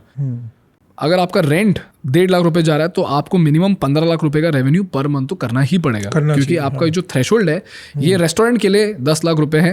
रेस्टोरेंट के लिए अगर आपका रेंट अगर 1.5 लाख रुपए है तो आपका रेवेन्यू 15 लाख रुपए होना चाहिए। और क्लाउड किचन में अगर आपका रेवेन्यू 1 लाख रुपए है तो आपका जो नहीं, अगर क्लाउड किचन में 5% रेंट है तो अगर 10 लाख का रेवेन्यू है तो 50,000 का ही रेंट होना चाहिए। हाँ, तो 10 लाख का अगर आपका रेवेन्यू है तो 50,000 ही आपका रेंट होना चाहिए। उसके बाद हमने देखा कि बिरयानी बे किलो अपना खुद का ऐप भी चलाता है, which is also a great thing because you save about 25-30% on commissions, and but for that you have to take care of your delivery, which is not very costly. If you achieve scale, if you do not achieve scale, then the unit economics will eat it. So it is important to first go through Zomato and Swiggy, and then you can get into then you can have your own app. Then हमने ये देखा कि अगर आपको cloud kitchen शुरू करना है तो उसके कुछ पैरामीटर्स हैं। पहले तो ये कि प्रोडक्ट मार्केट फिट देख लो। जब तक प्रोडक्ट मार्केट फिट नहीं है तब तक किसी भी चीज़ का कोई काम नहीं, चाहे क्लाउड किचन हो या रेस्टोरेंट हो। उसमें हमने देखा कि ओके, अगर आपको क्लाउड किचन लगता है कि ये चल जाएगा और आपको अगर प्रोडक्ट मार्केट फिट के बाद आपको रेस्टोरेंट खोलना है तो टियर 2 में खोलो, टियर 1 में नहीं, क्योंकि रेंट बहुत ज़्यादा हाई होता है and in this business rent can kill you. Then we went towards location choice at a macro scale where we have mall and high street. You for said for dining. If you have the confidence that people will come only for you, then आप high street choose करो। अगर आपको लगता है कि आपका discoverability mall में रहने से बढ़ जाएगा तो आप मॉल में जाओ। कैप्टिव ऑडियंस तो मिल ही जाती है जो पिक्चर देखने आई है, करेक्ट, कैप्टिव ऑडियंस आपको मिल जाएगी जहाँ पे आप वो कर सकते हो। लेकिन 15% ये जो है इससे आपका रेंट निकल जाना चाहिए। 15-16% से ज़्यादा होगा तो फिर दिक्कत है। Correct. Rent as a percentage of sales. Rent as a percentage of sales. तो we want to make India and Bharat proud. जैसे आज मैकडोनल्ड्स और बर्गर किंग और डोमिनोज वर्ल्ड की बहुत बड़ी चेन्स हैं. हम चाहते हैं कि बिरयानी और कबाब इंडिया की जो एक उम्दा डिशेस हैं और नॉर्थ इंडियन कुजीन और बाकी भी जो इंडिया का फूड है, हम इसे वर्ल्ड में लेके जा पाएँ. और बहुत बड़ी बड़ी चेन्स उस लेवल की पूरे वर्ल्ड में आज मैकडोनल्ड्स और KFC 100 से ज़्यादा कंट्रीज़ में. तो हम चाहते हैं कि अगले 10-15 साल में हम इसी इंडियन फूड को भी 10-10, 50-50, 100 कंट्रीज़ में ले जा पाएँ and make India and Bharat proud. Beautiful, beautiful. और एक और बहुत इंपॉर्टेंट चीज़ आपने बोली थी बाकी लोगों के लिए कि अगर आपको क्लाउड किचन शुरू करना है, it's a great time in the next 5 to 10 years if you are very good with systems and processes because of 3 reasons. Number 1, India has very high density. The Chinese are way ahead and we are now about to reach the Chinese hockey stick growth. तो हमारे लिए बहुत बड़ी opportunity है. India में real estate जो है when it comes to tier 2 cities, it is still quite underrated because of which you can still get in, and the frequency of dining out in India is far less as compared to the likes of Singapore and other तो countries. काफ़ी eating out और delivery काफ़ी बढ़ेगा. काफ़ी बढ़ेगा. Infancy में तो category by itself बढ़ेगा. बढ़ेगा. डेंसिटी की वजह से हमको स्केल मिलेगा. स्केल मिल गया तो बहुत सारे बेनिफिट्स हैं जहाँ पर यूनिट इकोनॉमिक्स आपका बेटर हो जाएगा, जिसकी वजह से आप प्रॉफिट कमा सकते हो. ये है आपके पॉडकास्ट का समरी. Thank you.